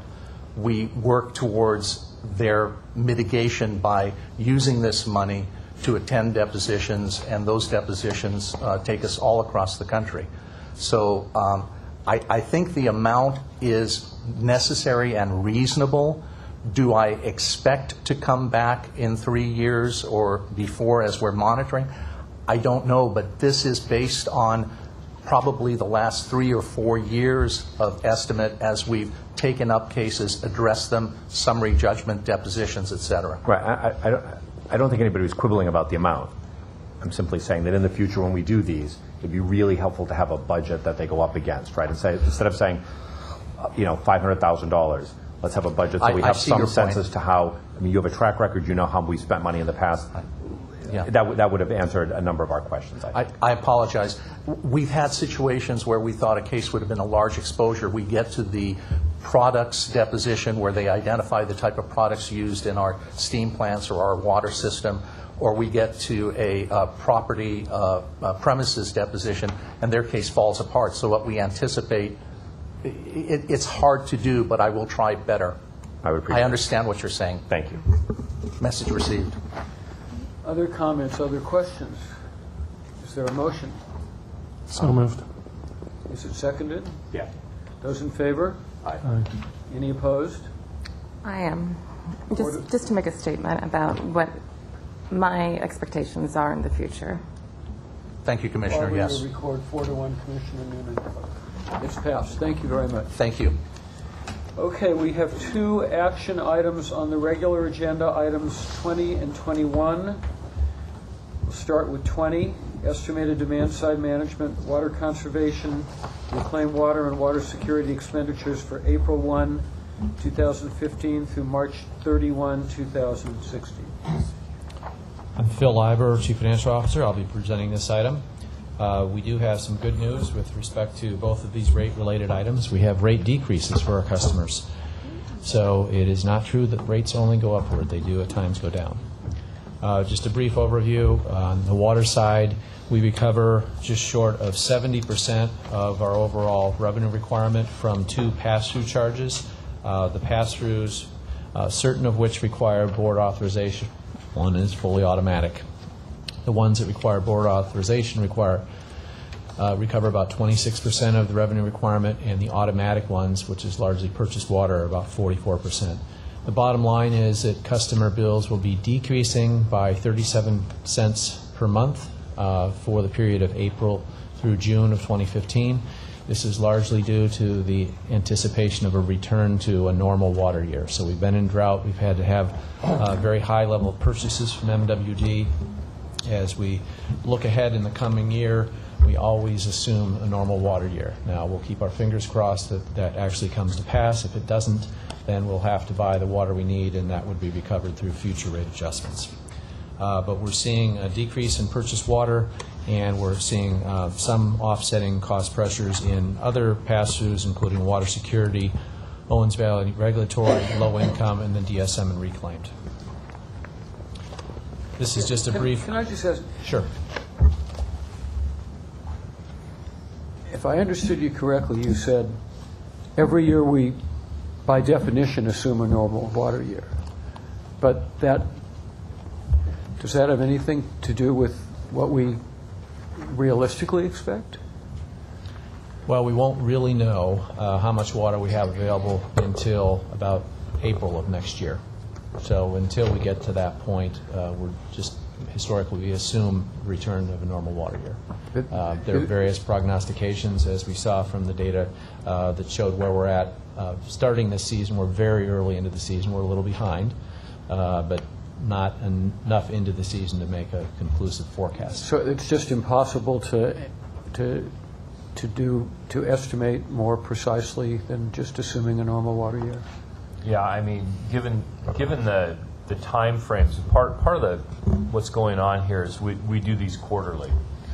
And prior to Prop 218, we were able to make the decision closer, so that the one we're approving today is effective April 1st.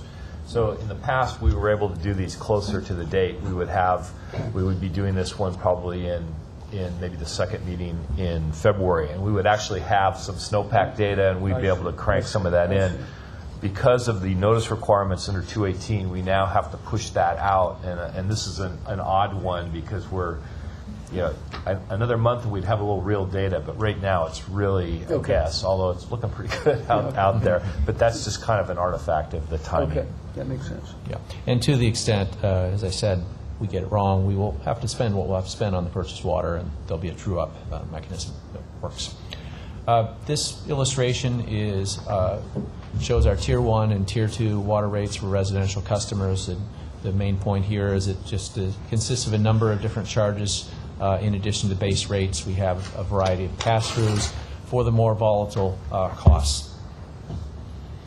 This shows the rate experience over time, starting all the way back in 2012, 2013. And if you notice that what has been changing here is the green bar, which is the purchased water. The other rates have essentially stayed flat. Base rates have not changed at all. All the other pass-throughs have fluctuated just ever so slightly, mainly water quality. But the real volatility has been in purchased water, where we've seen purchased water charges essentially double due to the third year of the drought. But as indicated, with the anticipation of a return to normal water, we're starting to see those come down. And this chart really emphasizes that if you look at all the other charges, they have stayed flat, and the real source of the volatility has been entirely due to purchased water. We peaked in the October period when bills in total, the system average rate was $497, of which only $288 was all the other charges, and we are now seeing them go down to $470 per HCF. And just to summarize, this shows the various pass-throughs. The ones that require board approval are shown at the top, and the automatic pass-throughs are shown at the bottom. If you net all these together, we see a decrease of about 3 cents per HCF, and for a typical customer who uses 12 HCF per month, they would see a bill decrease of about 37 cents.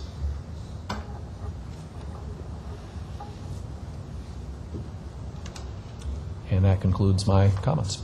Questions? Does this, this requires an approval motion? Is there a motion? I'll move. Second? Those in favor? Aye. Aye. It's approved. Item 21, energy cost adjustment expenditures for the 12-month period commencing January 1, 2015. Okay, we have similar good news on the power side. This is with respect to the January through March period. Because we don't have that Prop 218 notice requirement, we can do these adjustments a little closer to the actual period. The pie chart up at the upper right shows that on the power side, about 45% of the power system costs are recovered through the pass-through charge, the ECAF. And in this case, we are seeing a decrease of about 36.36 cents per kilowatt hour, which for the typical 500 kilowatt hour per month customer, that would result in about $1.79 per month decrease. And there's two factors that are leading to this. Lower natural gas costs. We are seeing gas costs decline pretty significantly. I'll show a chart there. And we are also seeing a reduction in prior under-recovery of costs. So there's a true-up mechanism. We were lagging on our recovery of some costs. We've now caught up with those, so that has gone away. We have a fairly complex rate structure, consists of many separate charges. We don't show this all on our customer bills. We have the bills that just show kind of a composite rate, but behind the scenes there's a lot happening. What we're talking about with respect to this resolution is the ECAF charges, which are specified in two separate ordinances. The previous ordinance called it the ECAF. In the more recent ordinance from 2012, it actually broke those charges out into three separate categories known as the variable energy adjustment factor, variable renewable portfolio standard energy adjustment, and the capped renewable portfolio standard energy adjustment. All of those collectively we still refer to as ECAF.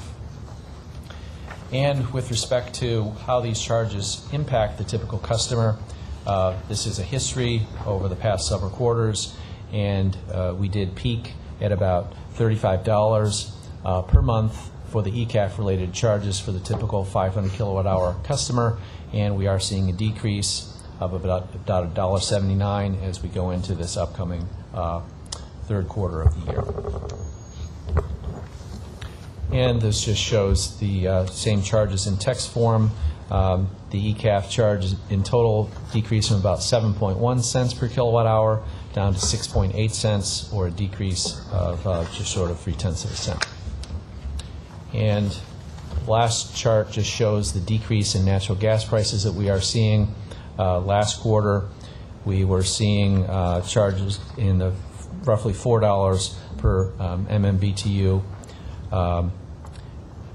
Actually, that's the middle column in orange, kind of in the mid to high fours. We are seeing decreases on the order of about 25 cents. So we hope that trend does continue. And with that, I would ask for your approval of this resolution. Questions? Motion? So moved. Second? Those in favor? Aye. It's approved. Thank you very much. Items 23A and A1 and 2. First, Power System Monthly Report. Nothing in addition to add to the report unless you have any questions. Questions? Water System. I just wanted to call your attention. We did add a new graphic to our monthly report, customer service goals. I think it's on the last page of the report. And this was just an effort on the our part to help with this overall issue of the billing system. We know estimated bills are a problematic issue, so we've set a goal to get our stuck and defective meters taken care of with 80% within 30 days, and we've been exceeding that goal. And so we're really working on that, working with Randy's folks, trying to help clean that system up. Good. Questions? Thank you. Report for informational purposes, investment report, quarter ending September 30th, 2014. Just noting that our yields were above our benchmark. Our investments were in compliance, apart from one instrument that we've had for many, many years related to the Lehman Brothers bankruptcy. I would also note that the investment committee met in the past month, chaired by Commissioner Noonan, and we reviewed the investment policy and some recommended changes to the policy for the coming year. Questions? Thank you. RPS update report, October 2014. Similar, nothing to report unless you have any questions. Questions? No questions? Okay, management report. Item A, Power Systems 2014 Integrated Resource Plan Overview. So, Commissioners, we have a couple presentations here. This is the first of three. As you know, annually we update the Integrated Resource Plan. This was a full-blown update this year where we had a stakeholder input and a lengthy process. We also attempted this year to do something different with an advisory committee and take a little bit more time with a select group of folks that kind of cross the stakeholder spectrum and gave them a lot more education on what's going on at the department and gathered more detailed input. So what we wanted to do today was present the findings and the changes in our 2014 IRP. As in past years, we will approve this in early January or the end of December. The management will approve this, but what we wanted to do today is give you an overview presentation and see if there's any additional input or comments that you'd like to provide our staff. So I have James Barner here to make this presentation. Greetings, Commissioners. My name is James Barner. I supervise the IRP planning group. I've been involved in the last 4 IRP that we do on an annual basis. I have a presentation that will last about 15 to 20 minutes. I have about 17 slides here.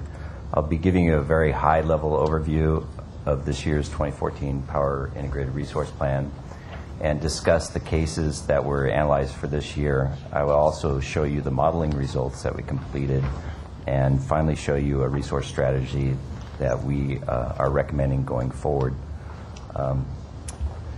The public outreach process for 2014 included an IRP advisory committee, which is the first time we've had a committee such as this, and I'll talk more about that in a little bit. And we also had 3 public workshops, one here at the JFB, one in Pacoima, and one in Wilmington District. I'll also update you on the major themes that came out of our public outreach process and that were considered in coming up with a recommended strategy.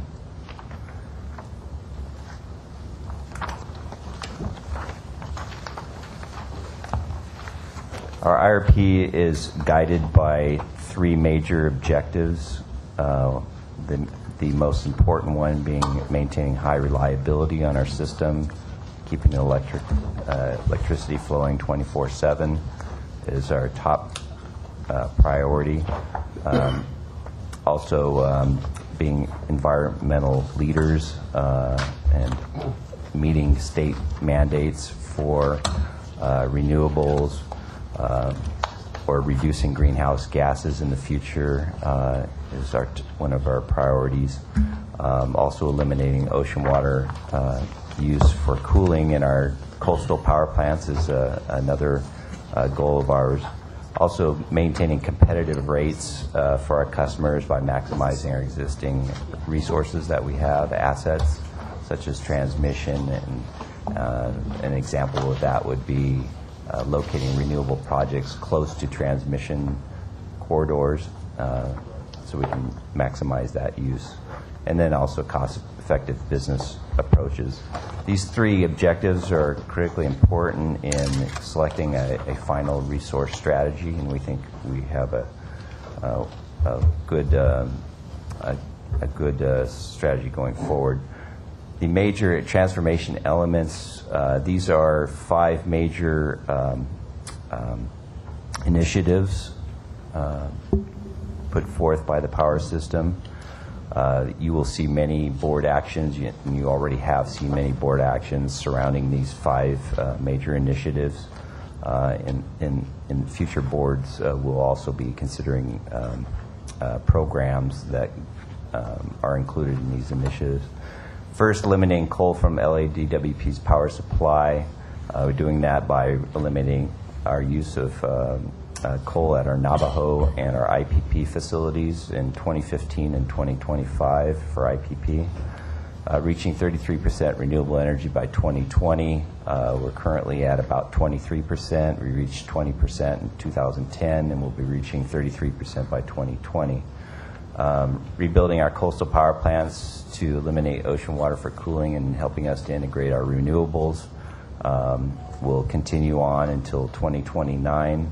Achieving 15% energy efficiency by 2020 was recently approved by this board as a target back in August, and we've included that in our recommended strategy going forward. And investing in our power system reliability program, which is basically replacing our existing assets, our distribution assets, our transmission assets, and substations and generation, and making sure that we provide a backbone for future EV charging growth and RPS going forward. So in 2010, we were at a level of coal of 39% of our energy resource mix, with natural gas 22% and 20% renewables. Once we replace IPP and all of our coal, including Navajo, with renewables and energy efficiency, we will have some of that energy will have to be replaced by natural gas. So our natural gas use will increase somewhat. However, as we go forward into the future with higher levels potentially of renewables and also potentially higher levels of energy efficiency, we can reduce gas use. Here is a scenario with 40% RPS, with natural gas being 32% here. And then if we consider higher levels in the future, here's a scenario with 50%. We could have natural gas levels very similar to what we have today, and that's with the elimination of coal. As I spoke earlier, we had an IRP advisory committee process. This was a series of meetings that took place between February and September.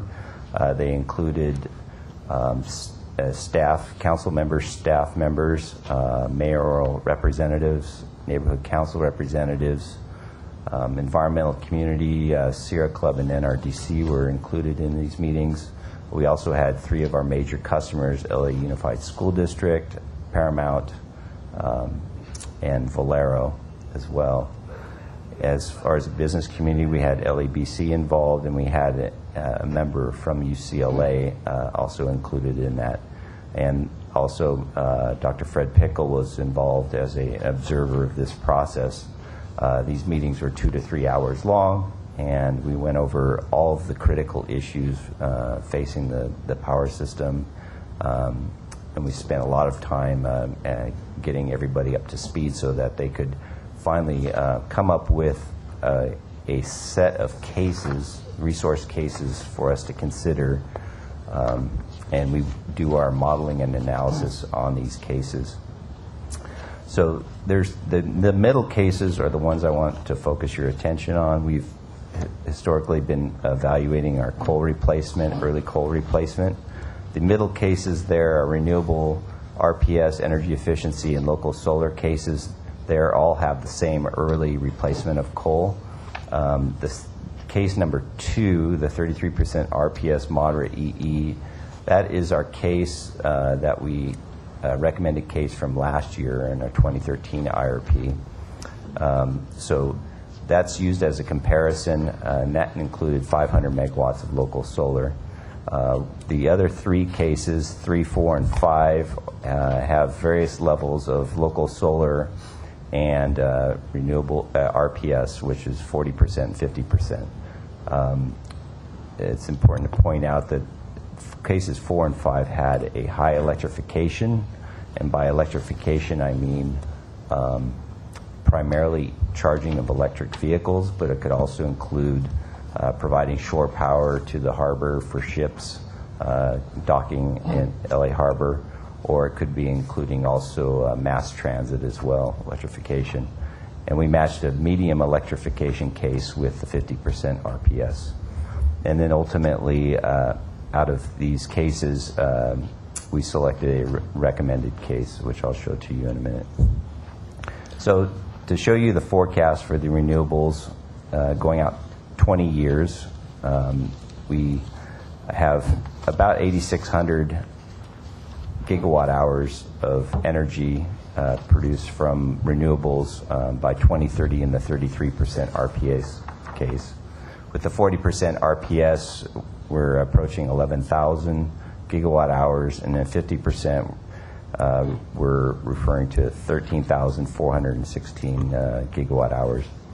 James, maybe I can interrupt just briefly here on this particular slide.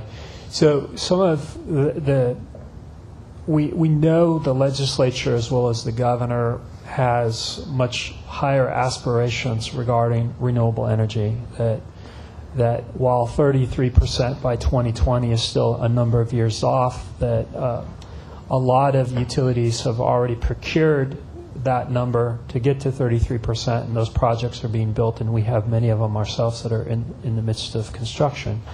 So recognizing that we're looking at a 20 years out, where are we going with the power system, that we need to be looking at what above 33% might be next, and what it might mean to the rates, what it might mean to the decisions.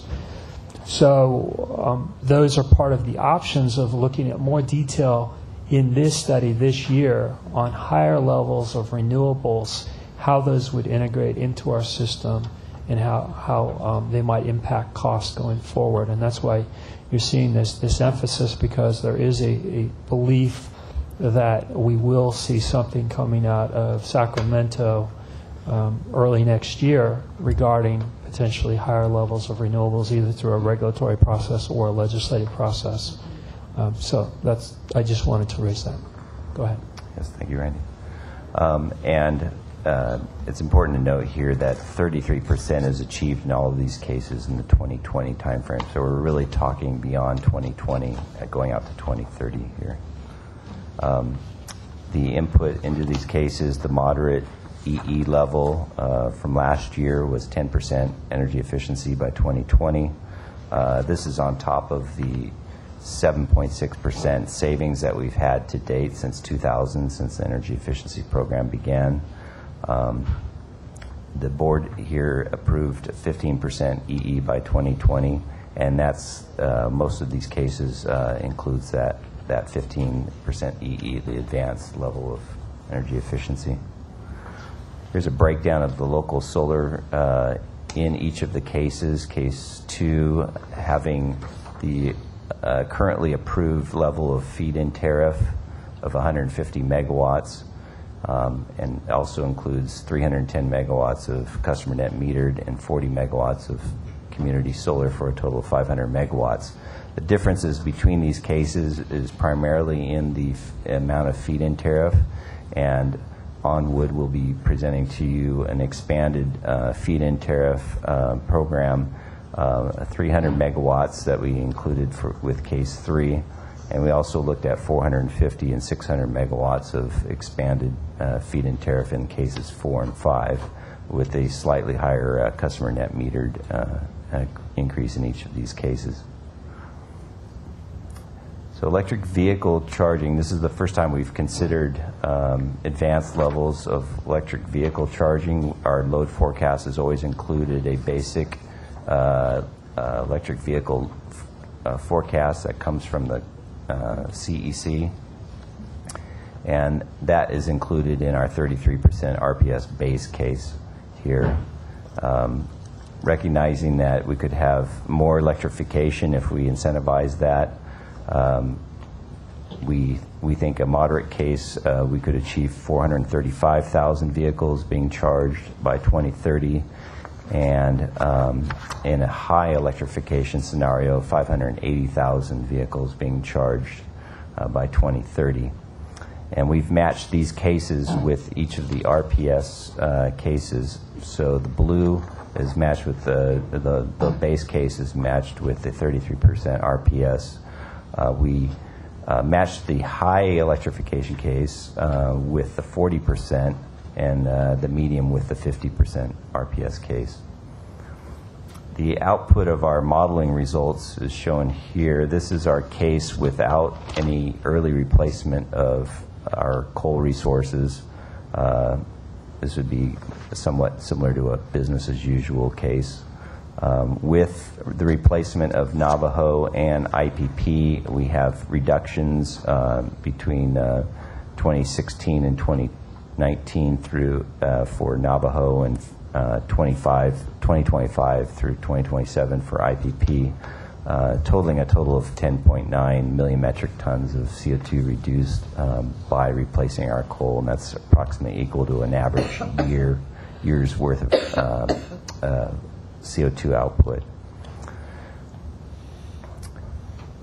For our electric vehicle electrification scenarios, we believe that electrification can result in drastically reduced emissions far beyond what we would normally achieve by just implementing more renewables and more energy efficiency.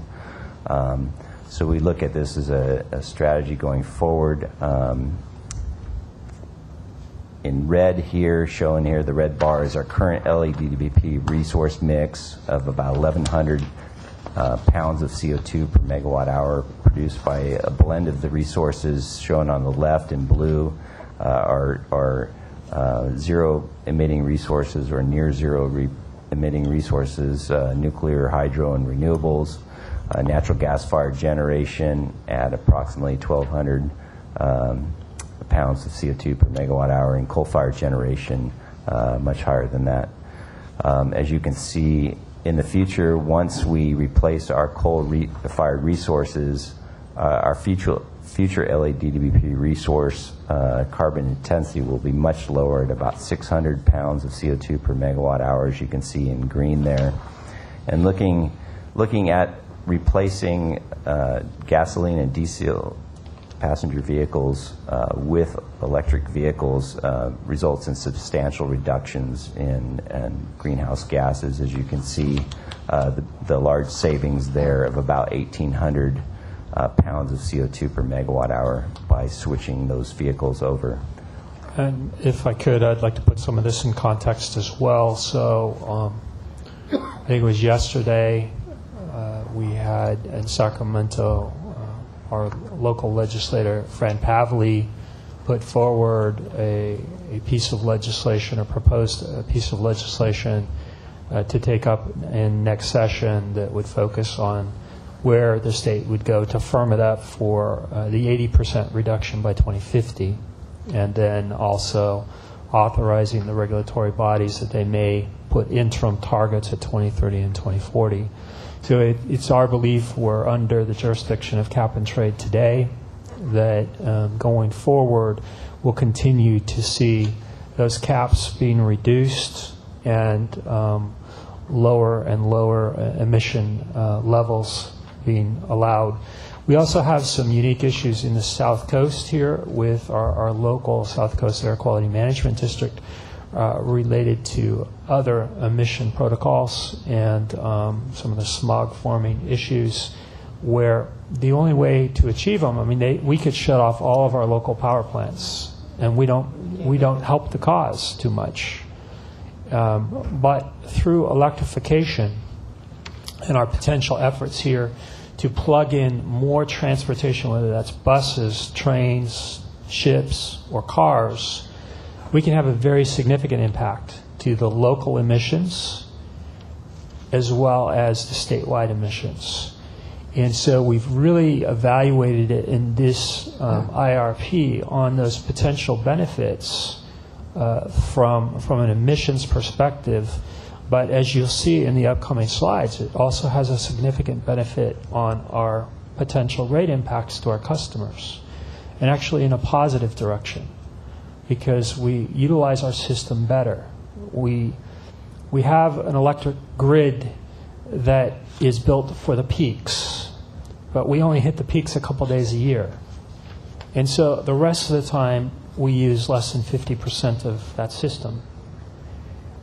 Utilizing electrification as a strategy and spreading out when you plug in and how you plug into vehicles adds increased value for that system and increased value to our ratepayers overall, in addition to really making a serious impact to emissions. So we put a lot of time in studying it, evaluating it, and looking at the cost. And James, why don't you go forward in those couple slides that kind of outline that. At the top there is our 1990 emission levels, where we were at 17.9 million metric tons. Our emissions allocation given to us through the cap and trade program between 2014 and 2020, which is the end of the program, and we think that program will continue beyond 2020, is shown there in blue. Down at the bottom is 80% level below 1990 emissions level. The reason this is important is this is a statewide goal to reach by 2050. So we're really looking long term at how we can get to that point. And we think that this electrification is one way to do that. Shown here is our 33% RPS case going forward. If we were able to get the benefits of the savings from electrification, primarily EV charging, and get that credit for producing that clean energy to charge vehicles, we can reduce our total emissions quite dramatically, as you can see there in the dotted line. Here is the 40% case in green. And you can see with a high electrification scenario that we can get very close to the 80% levels very early on. And then I have a 50% here, and the resulting emissions trajectory with the with the medium electrification shown here. So this is the combination of all of those cases. To discuss the rate impact from these cases that we evaluated, case one being the no early coal replacement, you can see some short-term savings there between 2025 and 2027 there, as you see it dipping down. This is our early coal replacement case. You can see that there's a little bit of increased cost with Navajo replacement, but not very significant, and then some short-term savings from IPP. Here's the case 3, 33% with 800 megawatts of distributed generation or local solar. Excuse me. With our expected level of electrification. A 40% case here, although the RPS is higher cost for a 40% case relative to a 33% case. And there's also increased transmission upgrade costs associated with that. Because of the high electrification and with the increased revenue that we receive from electrification, we can actually keep our rates below a 33% scenario, given the higher electrification. So they're very critically linked. Achieving high electrification and high levels of local solar and RPS, we think the electrification can support those two major programs. And then shown here is the 50% case with 1,200 megawatts of electrification. A recommended case here is with 40% RPS with 800 megawatts of electrification, local solar, and a high electrification scenario. And that is below each of those 33%, 40, and 50% cases. And that's primarily due to the higher electrification component. This is just looking at that tail end of that curve, just in a little bit more detail, so you can see the differences in the rate forecasts between the different scenarios. So, again, I'm going to try to put this in context. For bringing on more renewables, having the greatest impact on emission reductions due to electrification, we have a least cost scenario. So this is quite a significant study and finding. There's a lot of work that would need to take place to implement these, and incentives to be built around how we will go about an electrification plan. So Marvin Moonen and some of our EV team are working on a plan on how we could achieve that. But it's quite significant that we can flatten out a lot of the increases in the future years to our ratepayers and still have really the best environmental outcome possible. Shown here is our recommended case with our expected level of fuel prices in the future, not knowing that what exactly those fuel prices will look like in the future, since there's a great deal of uncertainty surrounding that, and it's a large... Please. I'm sorry? If you could wrap it up, please. Okay, thanks. So showing our band at 23 to 26 cents is the levels that it could... Based on the feedback we received from the public outreach workshops, some of the frequently cited comments, and we synthesized these into themes: environmental concerns replacing natural gas, fire generation, concerns around the fracking process to extract natural gas, and transport and storage of natural gas was commonly cited.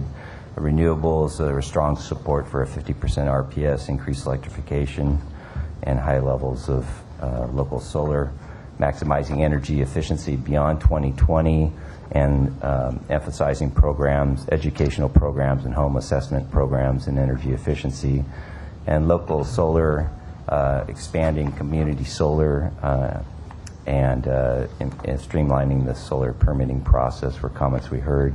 Energy storage, primarily to assist us in integrating more renewables in the future. We have our... I think they can probably read the next steps. Is that pretty much? Yeah. Thank you so much. Thank you. Thank you very much. Do commissioners have any questions or comments? Dr. Pickle? In looking at a series of studies like this, it's useful to focus on years 5 to 15. For the next 5 years, it takes heroic efforts to really change the direction. And beyond 15 years, we're beset by uncertainties about what the technology will be. The DWP group has done a good job on this, and they've done more than most investor-owned utilities would do by publishing price forecasts and the price impacts of the various scenarios. So they've done a good job at this. And one of these studies survives the current analysis and informs future policy discussions for the next 1 to 3 years. So this is a very important document in looking forward. And they've done a good job of it. Of course, I have things I'd like them to add, but we'll do those later. Thank you. Okay, I do have one speaker card for this item. The speaker is Steve Kotler.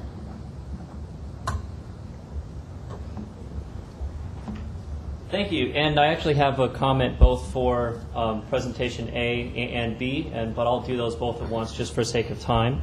My name is Steve Coulter. I'm here on behalf of the Los Angeles Business Council and the LA Clean Energy Coalition to express our recommendation that the LA DWP Board of Commissioners select the targets under case number 5 of the draft IRP, which include a 50% RPS by 2030 and a local solar goal of 1,200 megawatts by 2020 with a 600 megawatt feed-in tariff program. Case number 5 is the best option presented in the IRP to reduce our greenhouse gas emissions and help ensure that the city and LADWP remain a leader in addressing climate change. Case number 5 was also the most commonly supported case by members of the public that attended DWP's recent IRP workshops, many of whom cited the need to be aggressive about our timeline for reducing GHG emissions and transitioning to clean energy. Second, and this is related to the next presentation, B, that will come up, as we plan for the expansion of the feed-in tariff program, we're concerned that current staffing for the FIT is not adequate given that the program was authorized for a staff of 30 and is currently down to 2 members and a supervisor. What is DWP's plan to ensure that the program has the staffing resources necessary to support the 300 to 400 projects that are in the FIT 100 program and which currently has less than 5 megawatts interconnected to date? Can the staff report back on their staffing plan for both the FIT 100 and the bundled FIT 50? Obviously, I'm asking for at a future date, perhaps in January. And then finally, as the Commission is aware, the Planning Department issued a decision that would require all new FIT projects to apply for a conditional use permit in order to address certain ground-mounted challenges in neighborhoods, which should not apply to rooftop systems. The Mayor's Office, City Planning, and DWP staff are all working on a fix to this issue that could address the ground-mounted problem, but ensure a more streamlined process for rooftop and carport projects.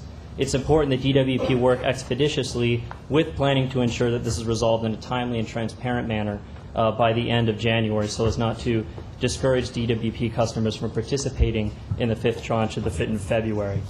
So we'd like to ask, could the DWP Commission ask for regular progress reports on this planning process moving forward? Thank you. Thank you very much. Do we have other comments on item 24A?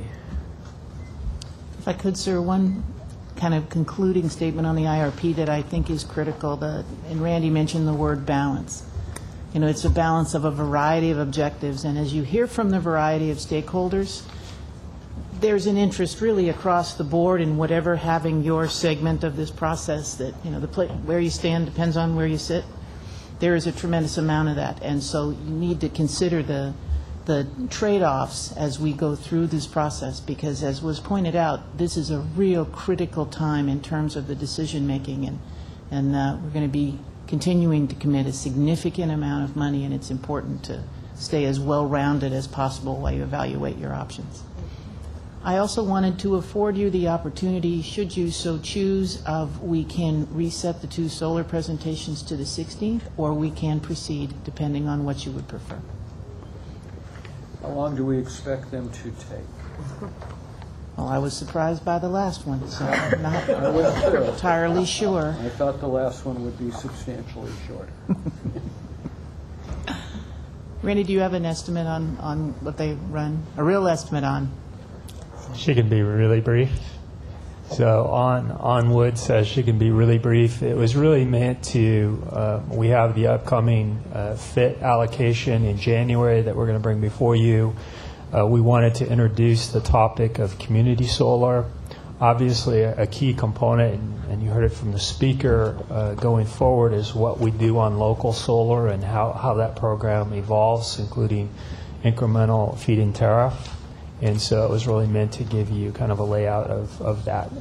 Again, there's not an urgency today to hear it. If you'd like to hear it on the 16th, we can put it off to the 16th, or On is available. We can move right through it. On, you can do this briefly? Yes. Let's do it. Okay. I won't even turn on the presentation. As you know, feed-in tariff is, and community solar is highly sought after with our stakeholders, and our goal is to listen to our customers and their needs.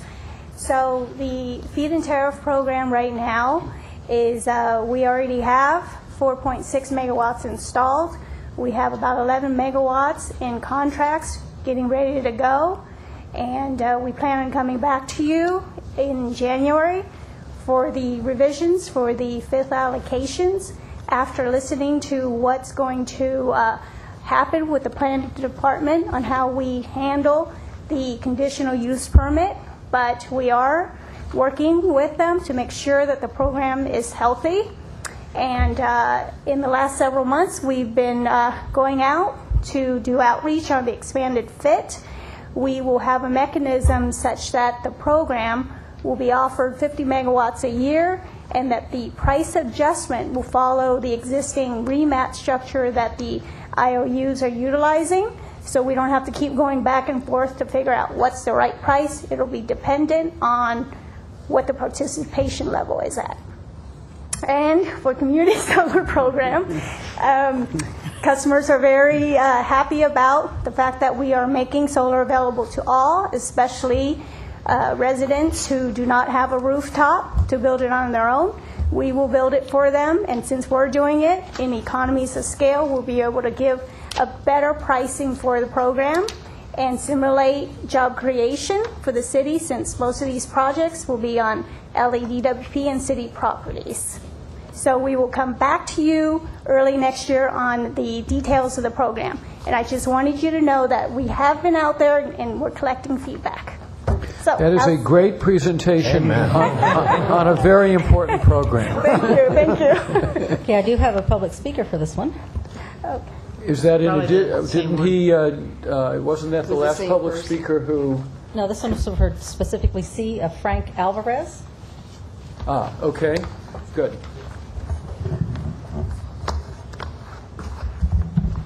Good afternoon. I was really going to start off by saying good morning. But my name is Frank Alvarez. I'm a community organizer with the Los Angeles Alliance for a New Economy. We're an anchor organization in the Repower LA Coalition who has been advocating for a strong energy efficiency program for about 4 to 5 years now. We're here just to express our excitement. The Department of Water and Power is exploring other opportunities for residents and customers to participate in solar, like the community solar program. We would just want to advocate, and we want to advocate to the department, to this board. We want to make sure that we ensure that low-income customers have access to community solar. Like Ann stated, not everyone has a roof to put solar on. Some people rent. Some roofs don't allow you to put solar up there. So with this community solar program, we see it as a great opportunity for low-income customers and renters to access renewable energy. We also see it as a great opportunity for job creation here. We've seen the benefit of the utility pre-craft training program and how that's been able to take in local workers from Los Angeles and put them into work and get them a union middle-class career, and that's through the leadership of IBW Local 18. And so we hope and we want to see that the DWP's community solar program be built in-house and continue that track record of employing local Angelinos and helping low-income customers access renewable energy. Thank you. Thank you very much. Dr. Pickle. 4 sentences? Can you do it in 3? No. Okay. We're encouraged that the new enhanced fit program is allowing prices to adjust to the level of bid response. And we hope long-term costs can be managed by rebalancing over time, over the long term, between traditional resources, large solar, net metering, and community solar. And then on community solar, we are concerned that cost of service principles be followed on community solar as they are on other forms of rate making. And we're looking forward at collaborating with your group and DWP to address these issues and create a successful program. Good. Questions, comments? Again, thank you for an excellent presentation. Yes, I love it. Thank Council? The board shall publicly report any action taken in closed session. We will recess into closed session.